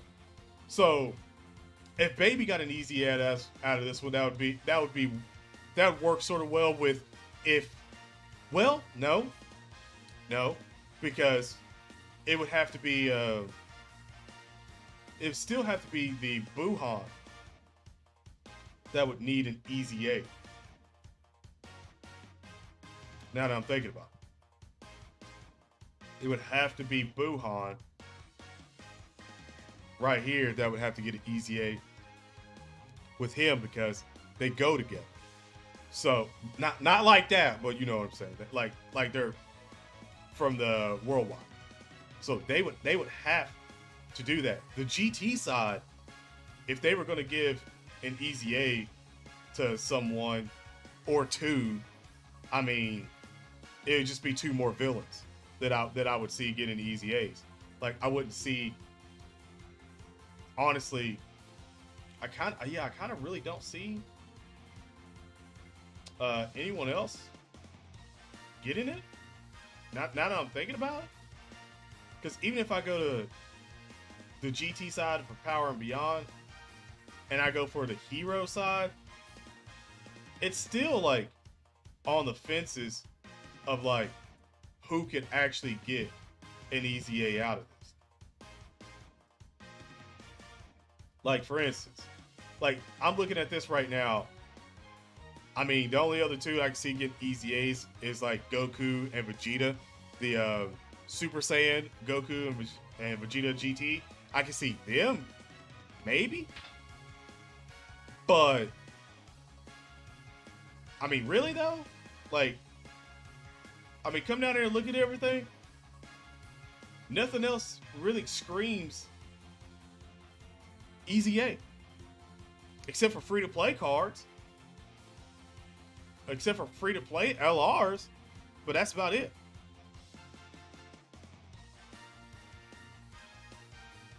Gogeta definitely needs one. Are you talking about the Super Saiyan 4? I mean, yeah. He's showing age. He's definitely showing age. But I don't know if they would, man. In my honest opinion, I just think the extreme side needs it more. Because you already have the Super Saiyan 4s, they got their Easy A's, and you already have the addition to the heroes of this guy for the 7 year. They were already good. And then you got to factor in the fact that, by the way, Tech, Gogeta got his Easy A's. He's pretty solid there. Both the Super Saiyan Day, Vegeta, and Goku are still somewhat decent, putting up decent numbers. Like, you still have units that are pretty solid on the actual on the hero side. And then you factor in the fact that you're going to get the Goku and the Vegeta again too. Like, you factor in all that, and it's like they're good on that side. It's the Majin side that has the most amount of people. Super Baby 2 Int Easy A. I mean, that again, that's GT villains. That's the boss's side. That's what I'm saying. Like, the villains need more love than the heroes do. So if I can see anyone getting Easy A's, if they were going to do like if they were going to do quadruple Easy A for besides the 5 years, it would be Super Baby 2 and Super 17 that I would see, because again, they were major villains. They were major arc villains. So I could see that. And then that would extremely help GT bosses. GT bosses with these two guys getting their Easy A's, and also Omega Shenron and Ice Shenron popping in, would be absolutely nutty. So you run Omega Shenron probably as the lead. Then you would have Baby, Super 17, Easy A, freshly Easy A, great. Nova and Ice Shenron, Sin Shenron, and then after that, you can probably pick out whoever, like the other Super 7, AGL Super 17 is pretty good defensively wise. Rildo, that's good defensively wise. You can throw him in on the team, and on a 200% leader skill with all that, like all his whole passive and stuff like that happening, they would be a force on defense, like a big force on defense. You still got the Nova Shenron in there that you can get something out of. I didn't say physical Omega because I still think physical Omega is underwhelming. If I had to put him in a tier, I'd probably either put him in C tier or B tier. So they honestly need a lot of help, to be quite honest. And I hope we get some free-to-play units that help them as well too, because the Majin side is just stacked with units that could get Easy A's. Like, could you imagine this Kid Buu getting an Easy A, the STR Kid Buu just randomly getting an Easy A? Could you imagine that shit? Or imagine Majin Vegeta getting an Easy A? Good lord, Buhan. Oh yeah. People are thinking this guy's gonna get an Easy A. So Super Saiyan 2 Vegeta Angel is gonna get an Easy A. I love that idea. I love that a lot, because if he gets an Easy A, and you go to like GT Heroes, like nobody really sticks out another LR that could get an Easy A. But again, like I was saying, if you go to the GT side of the bosses, if you go to the villains, you have two right off the bat that could pair and get an Easy A. So maybe Super Saiyan 2. So think about it this way. Super Saiyan 2 Angel Vegeta gets an easy A, right? And then Super Baby 2 gets an easy A. So, technically speaking, 2 Vegetas get an easy A out of this. That'd be nice. Crazy as they know who the units are for the 10th year. I don't think it's crazy whatsoever at all. I think that it's just they know the marketing and they're like, we're going to be here for 10 years. But here's the thing. Will the player base still be the same 10 years from now, or will it grow? Because to get to 10 years, that's a cocky statement. To get to 10 years, your game still has to be relevant for all that time. If you can't keep the game relevant for that long, then you just saying 10 years is for nothing. It doesn't really matter. So, in my personal opinion, 10 year, I think 10 year is either going to be Dragon Ball or it'll be some Dragon Ball Super. Something like that. I would say if Dragon Ball Super is back by then, it'll be Dragon Ball Super.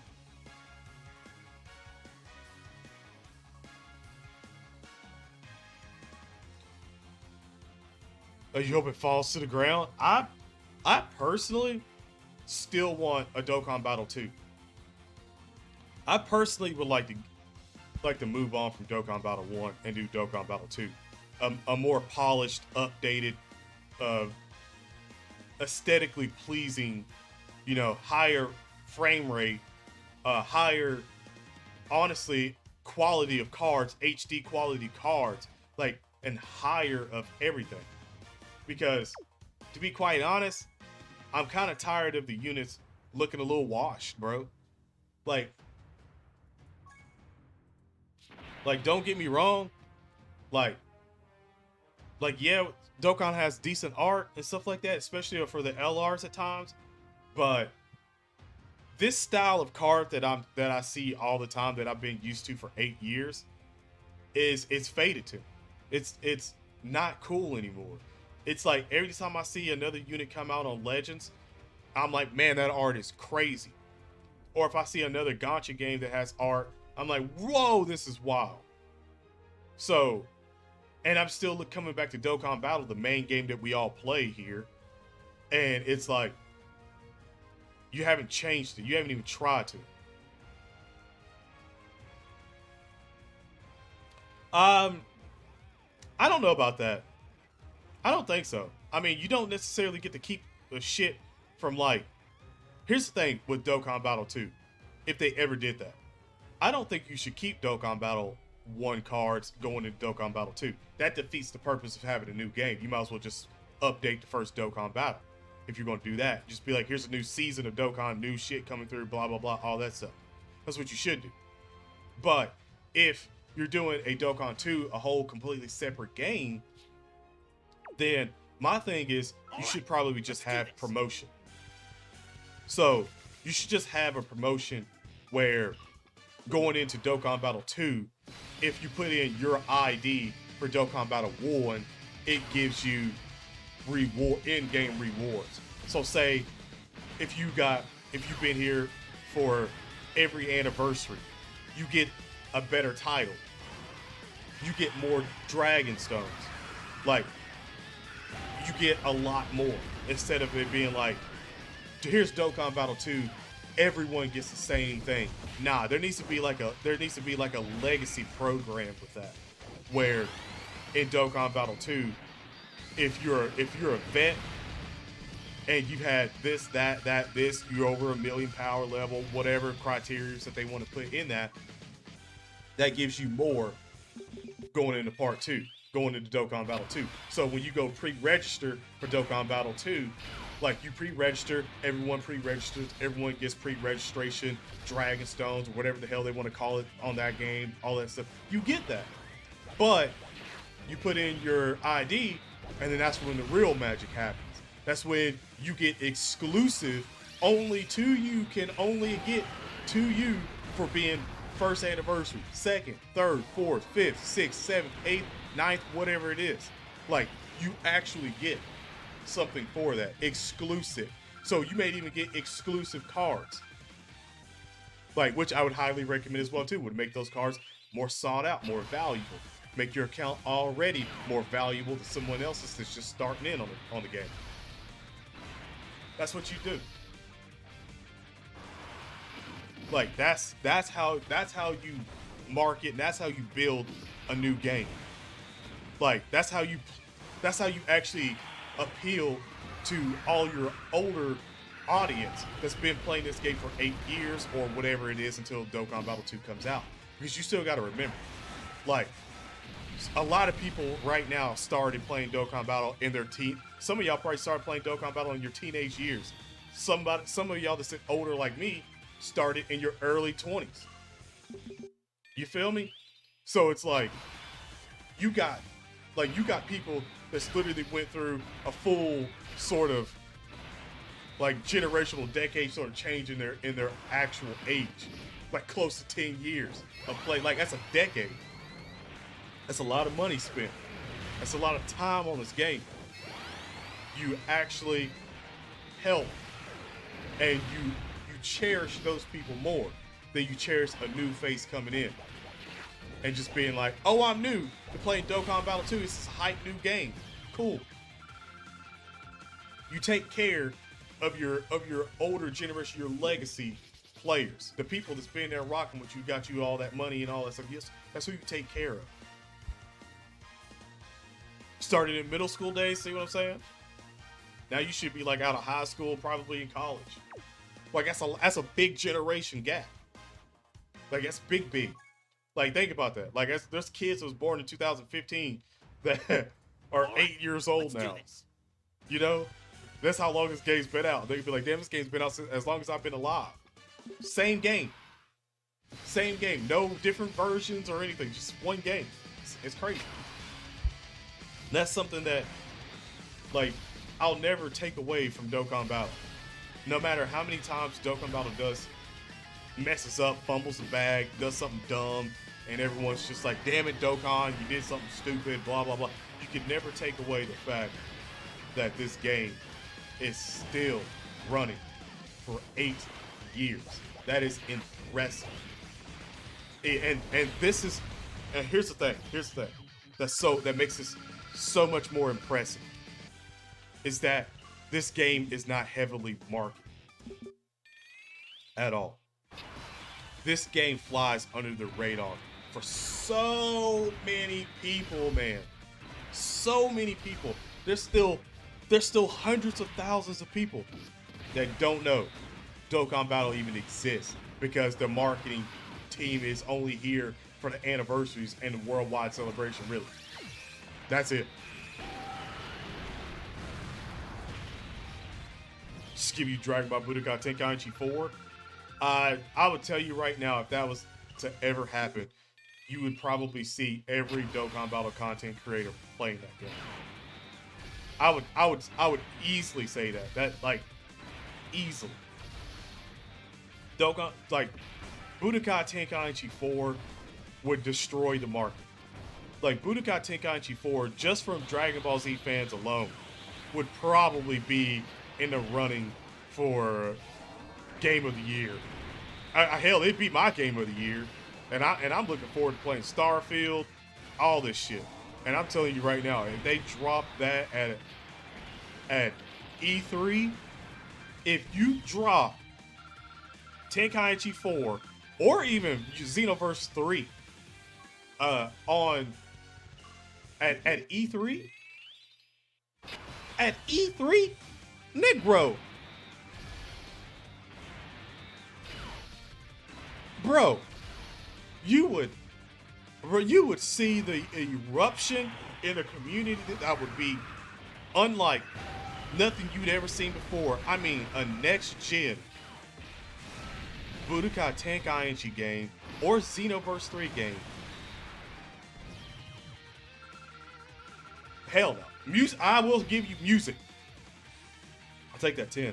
I'll give you music. I will say I like Tenkaichi 2 music more than I like Budokai, well, Tenkaichi 3. I will say that. Oh hell yeah.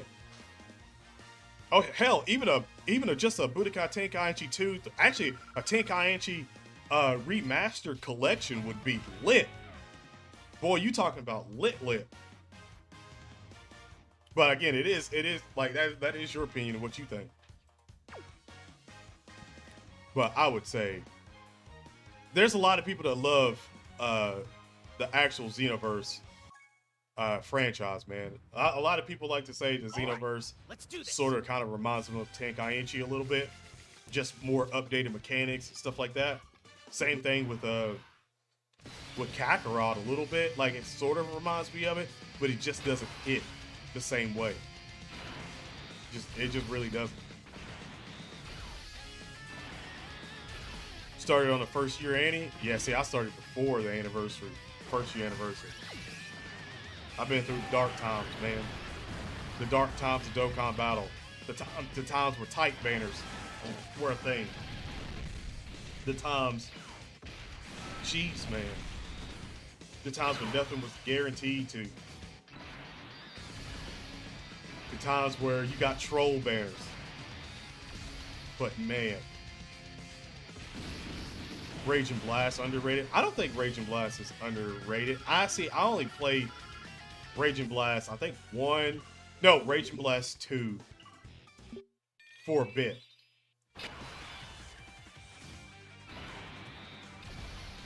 Well, I think Kakarot was just one of the games that just looked good. I mean, it was an okay game. It's just the same Dragon Ball Z story that we already know, that's already been told a bajillion times.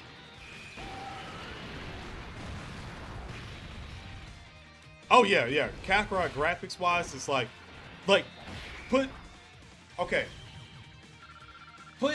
Kakarot as a demo.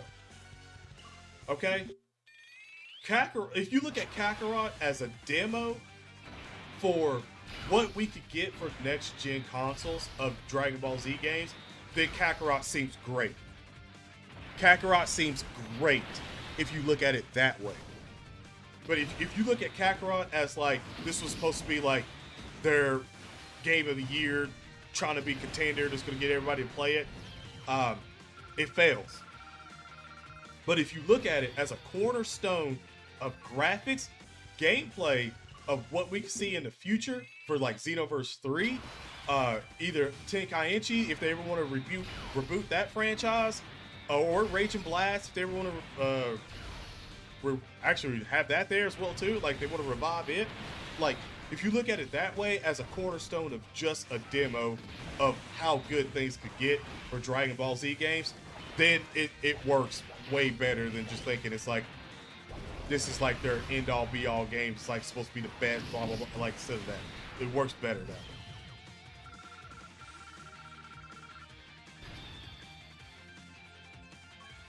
I think, yeah, it would have been more successful in Dragon Ball Super, definitely. If it was like Dragon Ball Goku started out in Dragon Ball Super, and you got to fly around, then have the Tournament of Power. Could you imagine a stage of the Tournament of Power?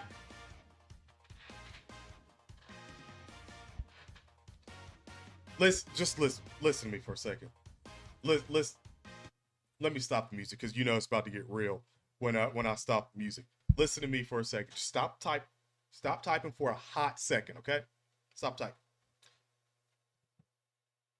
Could you imagine a next gen, and I mean truly next gen, 4K 60 frames minimum of the Tournament of Power stage, where it is as big as, I won't say as big, but it's about a fourth of the size of a map on Kakarot flying around. And yet you can fly around the Tournament of Power fighting people, and the NPCs are still fighting as well too. And think about that as a online battle royale where you have, say, 50 or 60 or maybe even 100 people fighting on the Tournament of Power, or even Planet Namek fighting each other.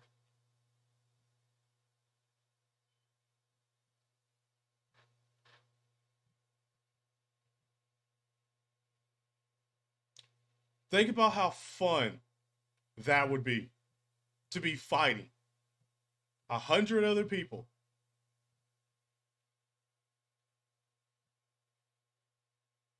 $4K 60 Tournament of Power arc. You get to choose your character, everything. Hell, you might even be able to take in your created character. I'm just saying, the craziness of that alone would be ridiculous. I I'm just saying that would be lit. Yeah, just imagine you flying around as Jiren, Kefla, Topo, whatever. Like even if they are boss fights too. Like just imagine it. And hell, you can even have it as a uh non-online thing. So maybe you want to do offline and you want to do a battle royale against the bots, and you want to put the bots in there and just play your favorite character all through that battle royale style as well too, off camera, just to get better before you go online. Now think about that. And then think about that is still Planet Namek, flying around Namek and just having people fight.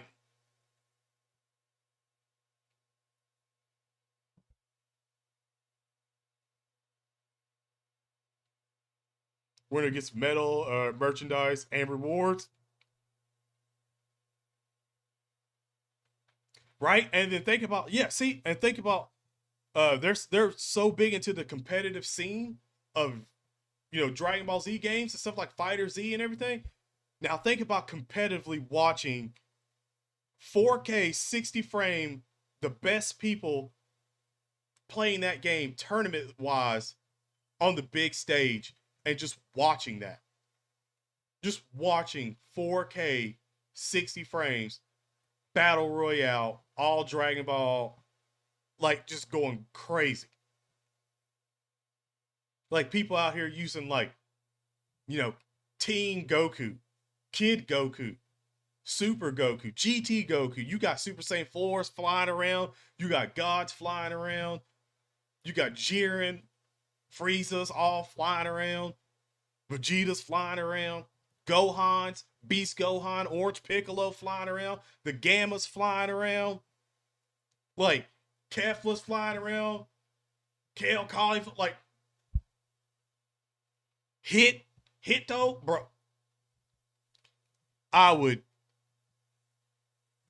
I think that probably would be, I would say that would be the contender of probably the best Dokkan, not the best, but the best Dragon Ball Z game of all time. Right? That's what I'm saying. Could you imagine being in a battle royale, fighting somebody and knocking somebody off, and then seeing somebody doing that damn spin on a Kefla, on an actual Kefla unit of somebody who played as Kefla doing that, like Ultra Instinct Goku?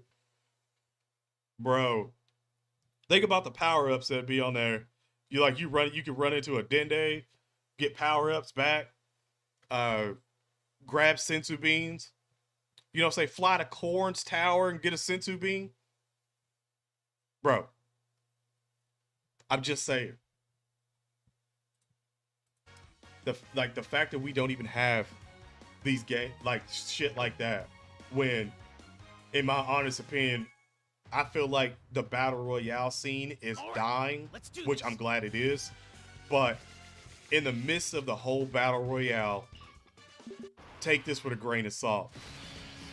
Bandai Namco did not take advantage of that whatsoever at all for Dragon Ball Z and give us a battle royale game. Right?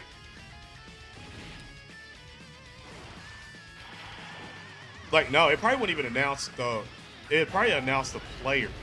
like maybe on the screen it'd be like just like this person's killed this person, and then it'd be like up on the screen, this person's been eliminated, and then boom, like it just shows that character's that person's like player card or something like that, and be like, this person's eliminated at this number, and then top 10, like top 10, top 5, top 3, you know, and then obviously your winner. It'd be crazy. Like that would be insane, man. But it was just the actual tournament of power is like the one thing that came to mind when I was thinking about it. Just for that simple reason. Now you watch on the bench, right? Or you could like your characters on the bench, but you could just spectate whoever. Just go through whoever, like cycle through people. Or maybe only see the only person that killed you or something. Who knows? Act as a support from the bench. I mean, there's a lot of things that can do with that. There really is. There's truly a lot of things that they could have done, and it's kind of crazy at the fact that none of that was never honestly implied. Like none of it was ever put in the like I still don't understand how how Bandai is a multi-billion-dollar company. Yet I'm one dude with a channel under 25,000 subscribers, and I've not come up with way better marketing shit that they can. Like, I'm at this petition that I feel like I need to, like, apply for a job at Bandai Namco. Like, I would walk in business suit and all, and sit down, and literally be like, this is what you need to do, this is how you need to handle this, this is what the people want. I am one of the people. This is what the people want. Like, bro, I need to just look up a job application for Bandai Namco. Just apply to be a CEO or something, just out of nowhere. Maybe get some stock in it. Yeah, that's what I'll do. Maybe I'll buy some stock in it first. Buy enough to where I can get invited to board meetings.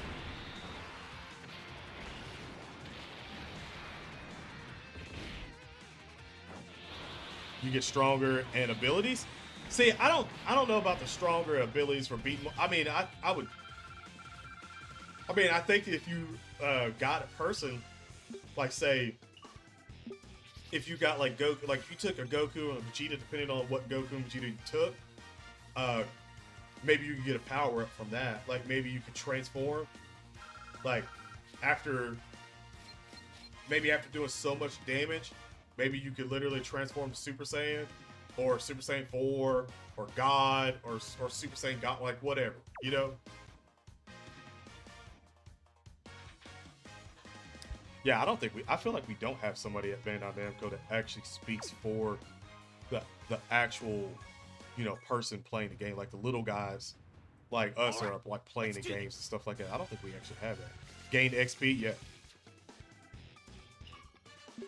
Like, I truly don't.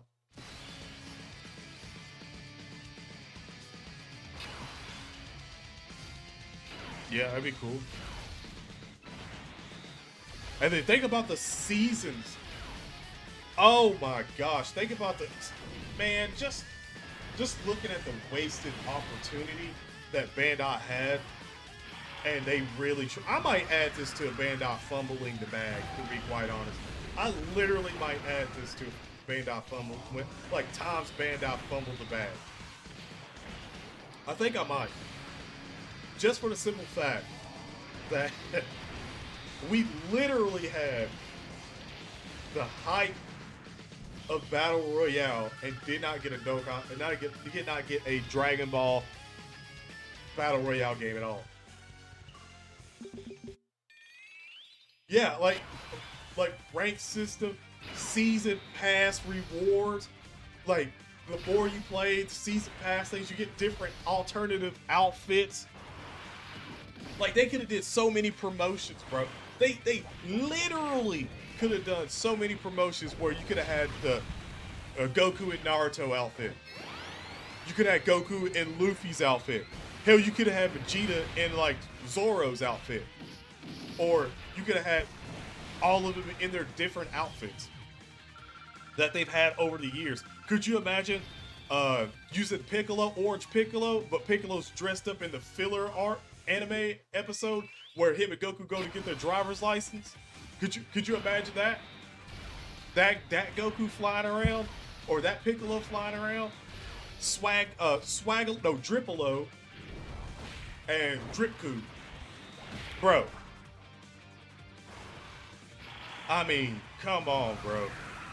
Like, they really fumbled the bag so much on all these different opportunities and ideas that we could have had. I got to tally. After I've talked myself into it. I've tallied myself into it. I'm putting it in as when Bandai fumbles the bag. It's in there. In the memory, this is going in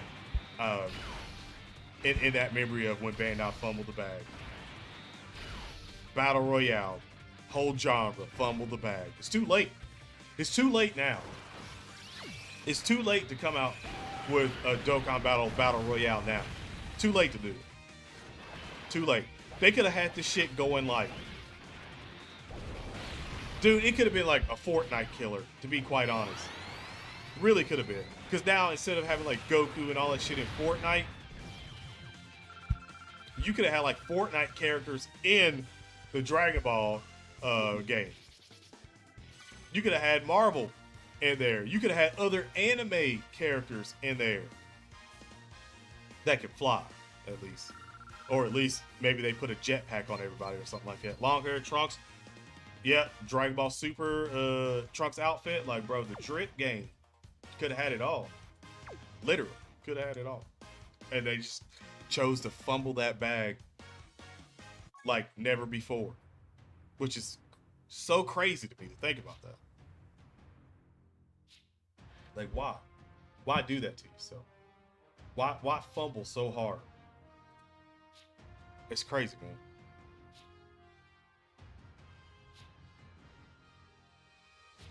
Man, it's insane. Oh, Toon, how's it going, my guy? The Vegeta looks sick. Oh, the yeah, that Vegeta. Oh, hell yeah. Hell yeah.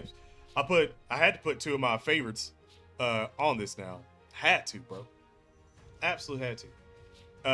Yeah, Fortnite killed it. Not in a good way. I mean, yeah, they sort of did, but it could have been a Fortnite killer, man. Could have been. Shoot star. Oh, wait, what?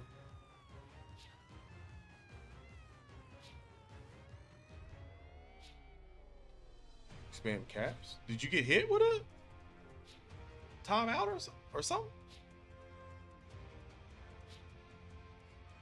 Oh, good lord! It was literally went through all the way. Yeah, yeah.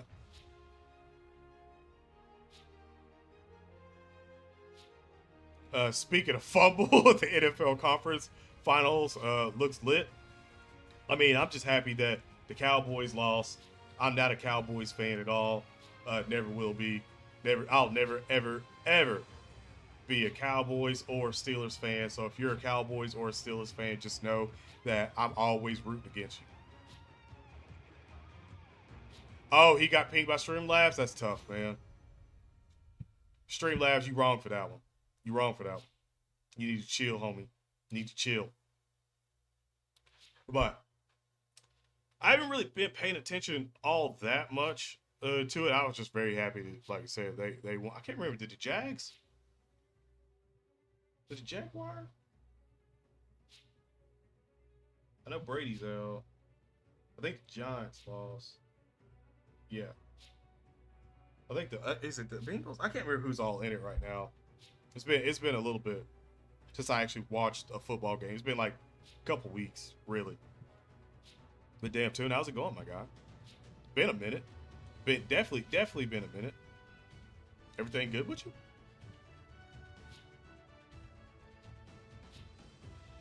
But god dang, man. We need the love, chat. Skip's face on Undisputed was hilarious. See, I didn't even watch it. I didn't watch Skip. I didn't even don't Skip. Don't do that, Skip. I didn't. I didn't even watch it. I wanted to watch. I do need to watch Undisputed just for that damn Skip and Shannon about the Grizzlies. I need to see that. I need to actually watch that to see that, because I bet that was a good segment. I bet that was. Because I mean, he's literally become an even more of a meme right now. You're also happy that your 49ers won? Sure, irrelevant. Jags almost beat the Chiefs. All right.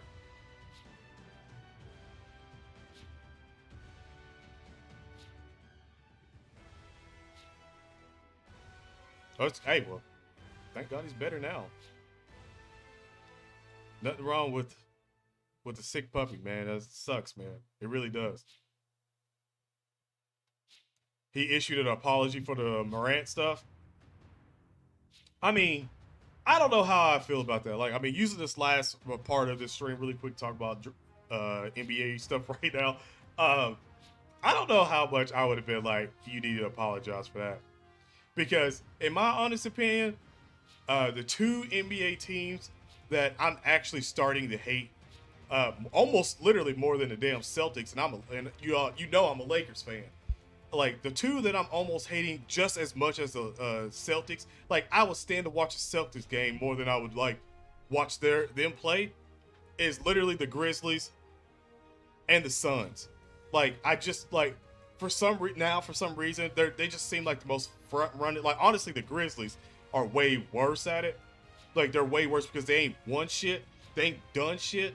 They're just a bunch of young dudes like talking a bunch of shit to people that's actually accomplished shit in the NBA. So, and in their professions as well. So for me, I'm just like, I get it that you want to be like, yeah, we about to arrive, but you could say we about to arrive, not we've arrived. Like, you ain't arrived, but you ain't done shit. You know, like, except get bounced out.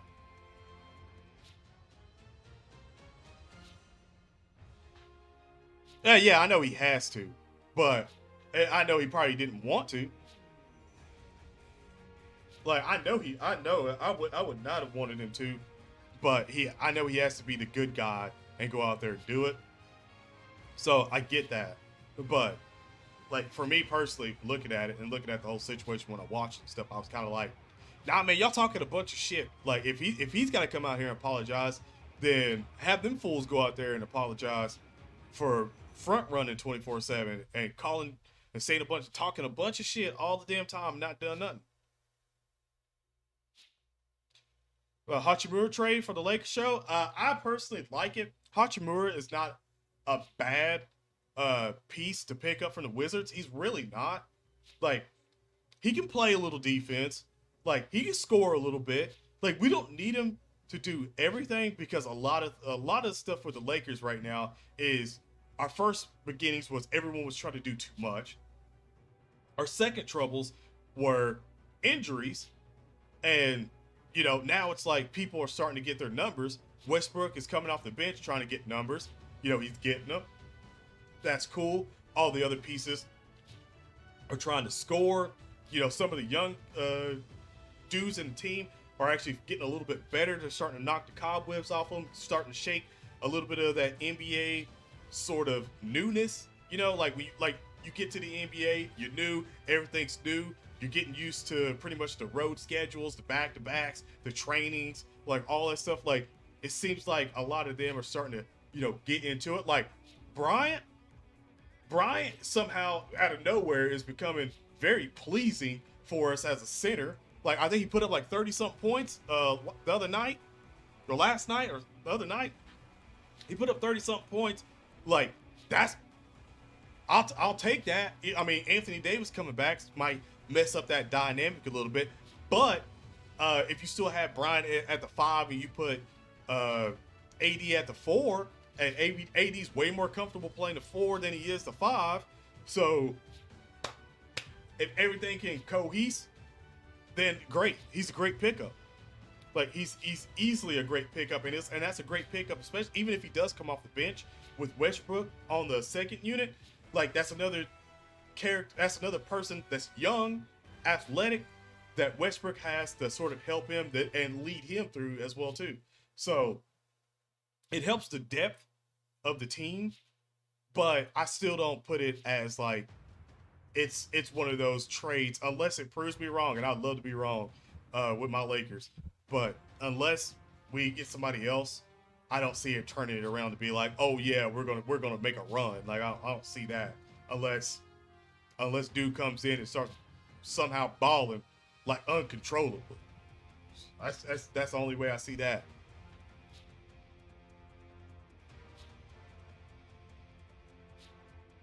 Yeah, that's what I'm saying. It's like that's why I don't like I like Chris Paul, but I also don't like Chris Paul. Like it's one of those situations where you love hate the person. Like I loved him back in New Orleans, loved him. Uh, I liked him a bit on the Clippers until a little bit at the end when they started front running. For some reason, it's always Chris Paul teams for some reason, man. They always front run for like after a while when they have a good season and all this. They just start front running, and it's like you haven't done anything. You lost sight of what it is that you need to be doing. So stop doing it. Yeah,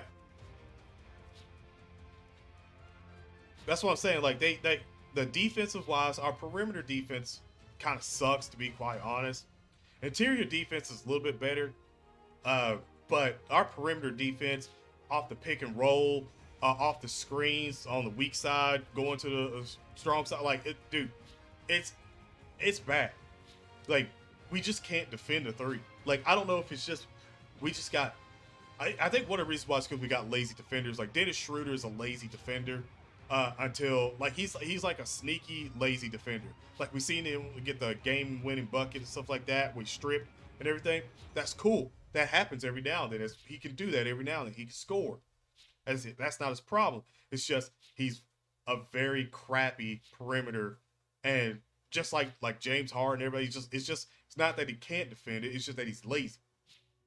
It's like if you watch him, like he'll be like 3 or 4 feet away from the defender, and then when they go to shoot, he'll like scoot up with his hand out like a little bit, but he doesn't give like a good effort out of it. It's just like a quick like just to be like, oh, I was there a little bit, like, and it's like all that saving energy for like the offensive side is not working out whenever you can't get stops. Like if you could get the stops, it would be like the lazy defense would be like, all right, I could tolerate it.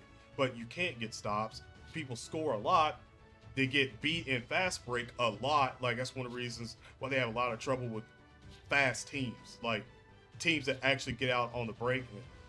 Like they're just lazy, man. LeBron's out here playing to like he's just playing to score, get his numbers. Like that's just it. Yeah, that's what I'm saying. LeBron's a lazy defender now too. Like he's literally scoring. He's just playing to get those scores. It's like he's trying to play to get one more MVP, but there's like so many other people that are actually on winning teams that are playing at MVP caliber that it kind of just looks like it's like, Bron, you look desperate. Like we get it. Ain't nobody say you can't. We never thought you could go out there and not score. Like even whatever year you are, you took care of your body this whole entire time, your whole career in the NBA. Everyone knows you can still get up, dunk. You may not be able to dunk as explosive as you was in your early like 20s and late 20s and stuff like that when you're in your prime, but we know you can still throw it down. We know you can still shoot every now and then. Like we know you can have good games.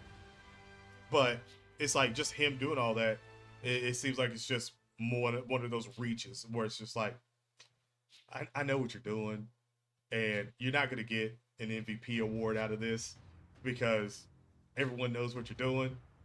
Like, why?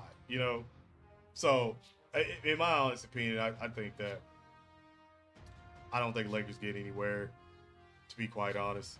Uh, I would personally, I think, man, I don't know I don't know who I'd like to see, honestly, in the playoff. Like, actually, like, I don't think in the finals, I don't know who I'd like to see. I don't know if I'd want to see Giannis. You know what? I would personally like to see the Jazz, and this is going to be as wild as possible because I don't think it's going to happen or anything like that. But I would love to see the Jazz and the Cavaliers in the finals. That would be wild. Just to see Donovan Mitchell probably destroy the team that he left, and also the team that he left end up being one of the most surprising teams out of the season that's come back to be a good team. So that would be kind of cool to watch that actually. That would really be an awesome series. I think that probably would go about 6 games maybe. To be honest, it would definitely be 4-2. Definitely, unless injuries happen, and then I see it being a 7-game series. But that'd be dope. That'd be 100% dope to watch. Oh yeah, he's trying to break records. That's what I'm saying. This season is like his record-breaking season, where that's all he wants to do is just break records and be the first to do this, have high-scoring games and stuff like that. Because we all know that once he announces his retirement, LeBron's gonna have a farewell tour, just like Kobe did. He'll have one. Uh, it'll be his will probably be a little better in terms of his performance than Kobe's. Like the only thing about Kobe's is his last couple of performances were pretty big. Especially obviously his last one was pretty big. But with LeBron, he'll probably have like a game where he shows out in Miami, another game where he shows out in the Lakers, and then another game where he shows out in Cleveland. Pretty much everywhere he played, he'll probably have like a game where he just balls out and like gets every call. He's just out here like get the MVP chance. You know what I'm saying? 40+ point games, probably 50+ point games. Like he'll just have those games, you know, where he plays. Oh, I believe it. Kawhi Leonard back and all that stuff, and then they got John Wall. John Wall's been a little okay pickup for them. I wouldn't say he's like the greatest, craziest pickup, but he's been kind of solid for him. So I can't knock it. I like John Wall. I really do. You want to see Nets and Warriors? KD and Kyrie destroying Curry and Clay in the finals. Well, here's the thing. I feel like that would be an easy wash. That would be a 4-0. That would be a sweep. I don't even know if it would be a gentleman sweep. I don't think so. Like I think the only way we get a gentleman sweep from that series is literally if KD or Kyrie sits out. Because if everyone's healthy, the Warriors get destroyed. Clay isn't the same as he was. Like he can still defend a little bit. Offensively, he's a little worse than he was before he got hurt. He just doesn't feel like the same player. Curry is like Curry's Curry. Jordan Poole, he's all right. You know, you got people that are doing decently playing their roles and stuff like that, but they just don't seem like all that scary anymore, or like they could. I mean, I'm not gonna say that it could happen because I mean, see last year how they won, but you know, it just seems like one of those easy wash ones just for the simple fact that if KD and Kyrie play like the way they're playing now, especially Kyrie, yeah, they're getting dogged. Like, I mean, to get dogged. Yeah, it's a nice fantasy, but it definitely wouldn't happen. Like they would get obliterated. Like it wouldn't be fun. Because Curry's kryptonite, in my opinion, is Kyrie. Curry can't guard Kyrie. Kyrie I mean, depending on if there's a lot of screens and stuff like that, he kind of really can't guard uh, Curry all that much because Curry's very slippery off ball. So it they sort of cancel each other out a little bit, just a tad bit. But honestly, before I do get out of here, chat, even though we've been talking about.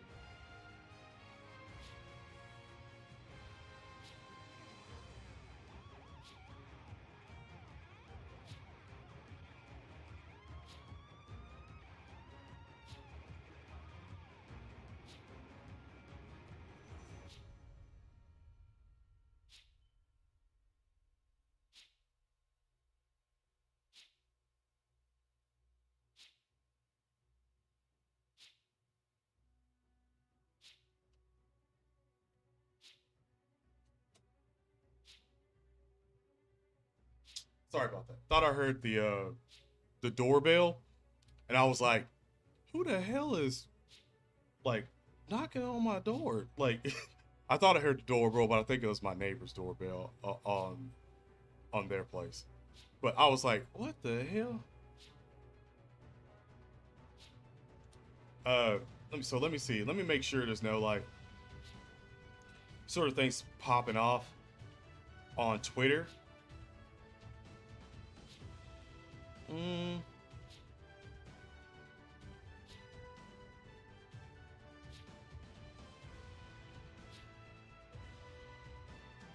Oh, by the way, before we do get out of here, uh, Xbox and Bethesda's development direct is tomorrow. So I will be streaming that tomorrow. I think it's at 3 o'clock Eastern time, which I'll probably be live an hour before. Because I'm not gonna lie, but everybody's making all these memes of like Xbox about to destroy PlayStation here. I don't think that's the case unless they drop some crazy shit um, in this development, because they did say they're gonna be showing like upcoming games and stuff like that through this, and just give more depth on a lot of things. They said Starfield's not gonna be there, which if they do surprise everybody and have Starfield there, something like that, that'd be dope. But I just want to go ahead and put that out there because, like I said, tomorrow I will be streaming this, so just prepare. I will be watching this live. I'm gonna prepare for the copyright claims that I'm gonna get for that. But yeah, I will be here for that tomorrow. So if you guys want to come out, hanging out on stream, again, it was 3 o'clock Eastern time. I'll be live probably about 2 o'clock. Definitely come out, hang out with that. We might get some bangers, man. We might get some bangers. We'll see though. We'll see. Damn, they are already clowning Forspoken. By the way, like, is this a big thing?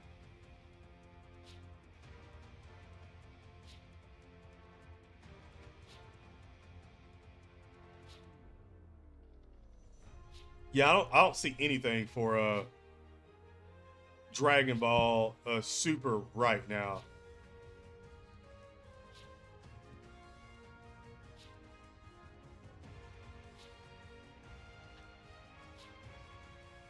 Mm, yeah, I don't see. Damn, that drip is. What is that? Oh, that's a different manga. That was some kind of drippy, bro. Not even gonna lie, that's kind of drippy.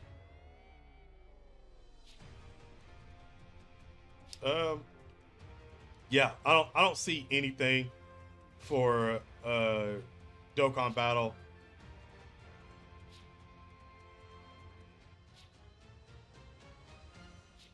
Yeah, I haven't seen anything at all. I'm scrolling and scrolling, but I don't see nothing. Seems a little weird because I, we haven't got anything. I guess we probably won't get anything. I was hoping for a teaser or something like that tonight. Maybe we will. think about Goku. I don't know when Goku comes on. He might be Thursday or so, possibly. Forspoken is pretty bad. I thought when I seen Forspoken for the first time, I thought it was like, eh.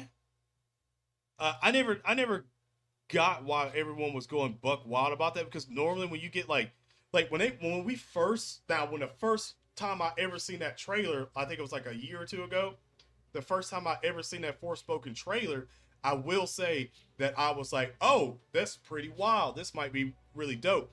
Then I seen that gameplay and I looked at it and I was like, oh, this looks like a repetitive game. Like, it looks what like a lot of JRPG games are, where they just get like really repetitive in an open world game and stuff like that. It looked like that. It looked like there wasn't going to be like a lot of things you do, like once you do all those things, do you just know where everything's at, blah blah blah, whatever. Like that's what it kind of looked like to me. But I never like knocked it because I thought that they had time to probably turn a lot of things around. They still do, but I'm not gonna knock Forspoken so much. But it did look like it was gonna be one of those repetitive games to probably fade away from a while that everyone was hyping up. Waiting for State of Play, hoping for Metal Gear remakes and Spider-Man 2. Oh, well, Xbox is going to have bangers. They are going to be talking about a couple other things and also potential new stuff coming out as well, too, that we haven't seen yet. So that's the thing that I'm looking forward to the most, is the things that I don't know. Because all the things that I do know, I know it. I don't care about seeing it again. I just, unless you tell me Starfield's going to run at 4K 60 now on the Xbox Bethesda, then that'd be like the only thing I want from y'all. Unless they tell me like they got some Bethesda games, remakes or something like that that's going to be popping up. Maybe something like a oh oh oh I don't know what I'd do if I got Fallout 3 New Vegas remakes on the next gen. Oh my goodness gracious. Oh what I do for a Condoc bar. Oh, what I would do. What I would do, Todd Howard. What I would do, Pete Davis. What I would do, Phil Spencer. What I would do if they just announced Fallout 3 New Vegas remastered. I mean, I know Fallout 4 is getting a next gen update. I know that. But if they show that, if they show a next gen update for Fallout 4 too tomorrow, I would shit bricks on stream. But like I said, not to knock on PlayStation that much. Forspoken's not like crazy terrible or nothing like that. It just seems like it's going to be a repetitive game, and you know, that sort of situation for me. That's what it feels like. Doesn't feel like anything kind of else, but really that, in my honest opinion. But before I get out of here, I want to do a single summon. Should I do a single summon for Golden Freezy Pop? Oh well, yeah, never mind. It is just gonna be for Golden Frieza because I forgot everything else is gone. So, not expecting anything off a single, obviously. But it's also been a minute since I summoned too. It's been like, I don't know, maybe 4, 5 days that I've done a single, at least. I'm not lying to you, bro. I will freak out, especially if it's free, because it's in Game Pass. I will freak out if they're like, oh yeah, update for next gen is out now. I'd be like, off the stream, right then and there.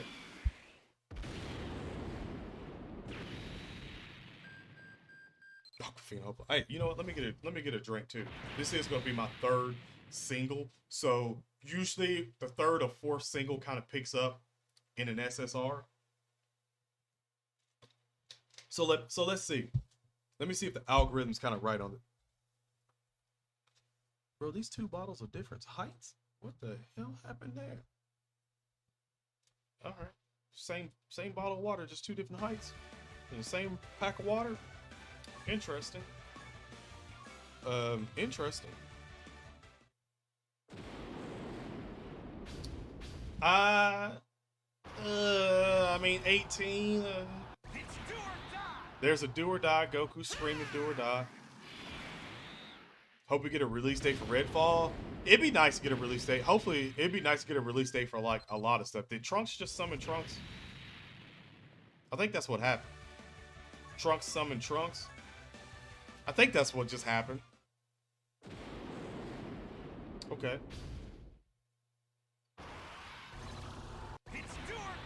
Two do or dies in a row. This is the fourth single.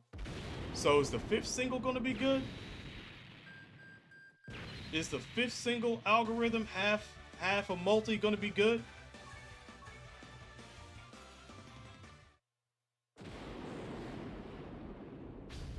No. Oh wait, you know what? I did pull some fire with just Chaozu by himself. I will say that I have pulled some fire with just Chaozu on a single by himself, but it's clearly not happening right now. But it has happened. Fuck it, I'll do the rest of it too. So 6 and 7. Why y'all all gotta show up? It could have just been Krillin. It really could have just been Krillin by himself. I mean, Freezy Pop. I mean, I guess I said Freezy Pop. Well, right. Freezy Pop's about like right, maybe about right there in the back. So, I guess I don't want to go get him, but I should have got him for his summons. I should have got him. Goten and Goku should be a combo. I mean, it really is strange. Like, I really do feel like I love how I'm like getting the opposite of everybody else that I've been getting off all these singles. Like, I just get the opposite person from each single summon. Have you noticed that? Like, the only one we haven't got is Whis. And I ain't about to buy a Dragon Souls just to get a Whis, bro. Actually, you know what?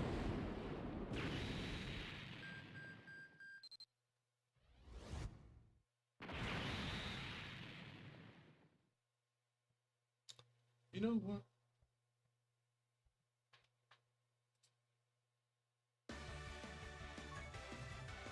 I might do one more. You know what? Just to call it on. You know what? Actually, I take it back. I know what I'm going to do. I am going to do one more, but I'm just going to say F it. And I'm just going to buy the ticket pack. Like, that's what I'm going to do. I'm just going to buy the ticket pack.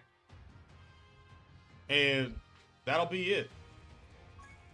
I mean, this is what I plan on doing for Goku, Kid Goku as well. Like, I don't plan on getting actual Dragon Stones really for him. So, this is what I'm going to do. I'm going to finally buy these damn tickets. And we're going to hope that we pull at the end of this just for y'all. Chat, just for y'all. So if you haven't hit the like button, actually I haven't said hit the like button, but if you haven't hit the like button, hit the like button. Subscribe, turn on notifications. You kind of know the drill on this one. I kind of feel like I don't need to really be saying this all the time. You get it, you understand it. You're smart. You're smart. So, one multi.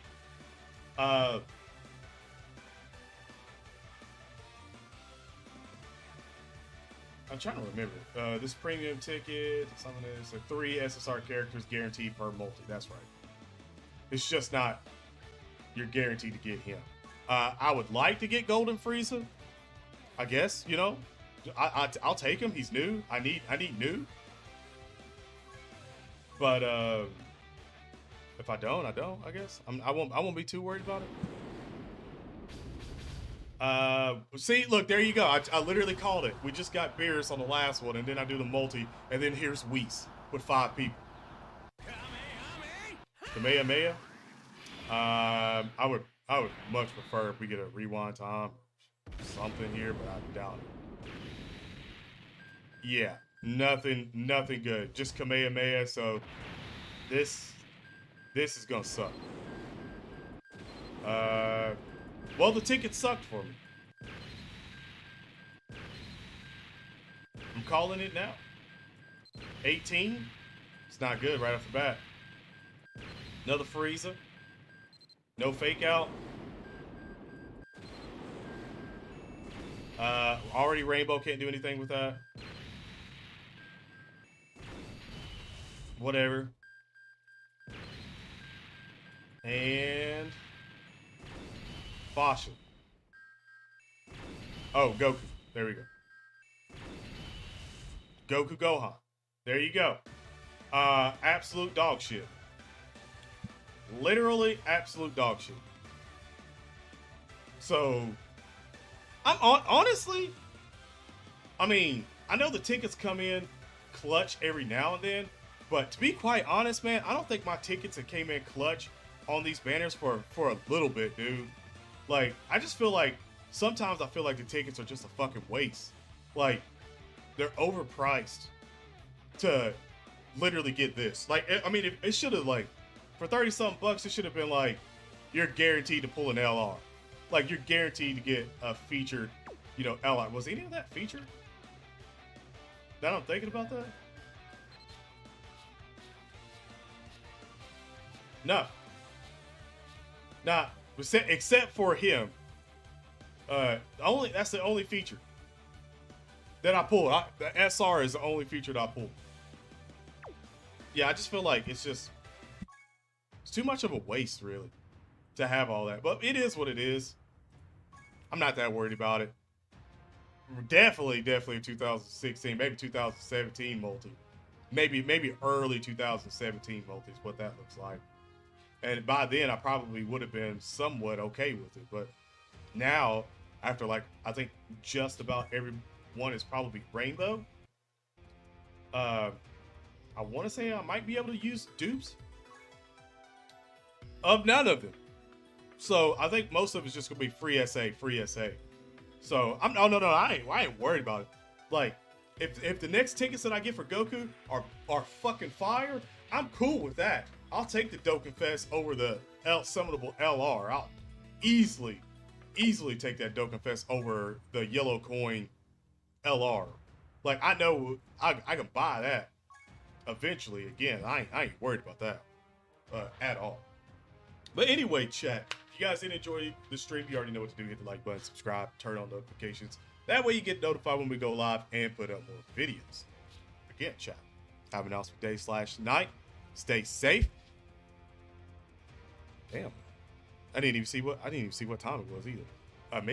Maybe we get something pop off for Dokkan Battle, some kind of information tonight. But other than that, stay safe, God bless, and I'm out. Peace.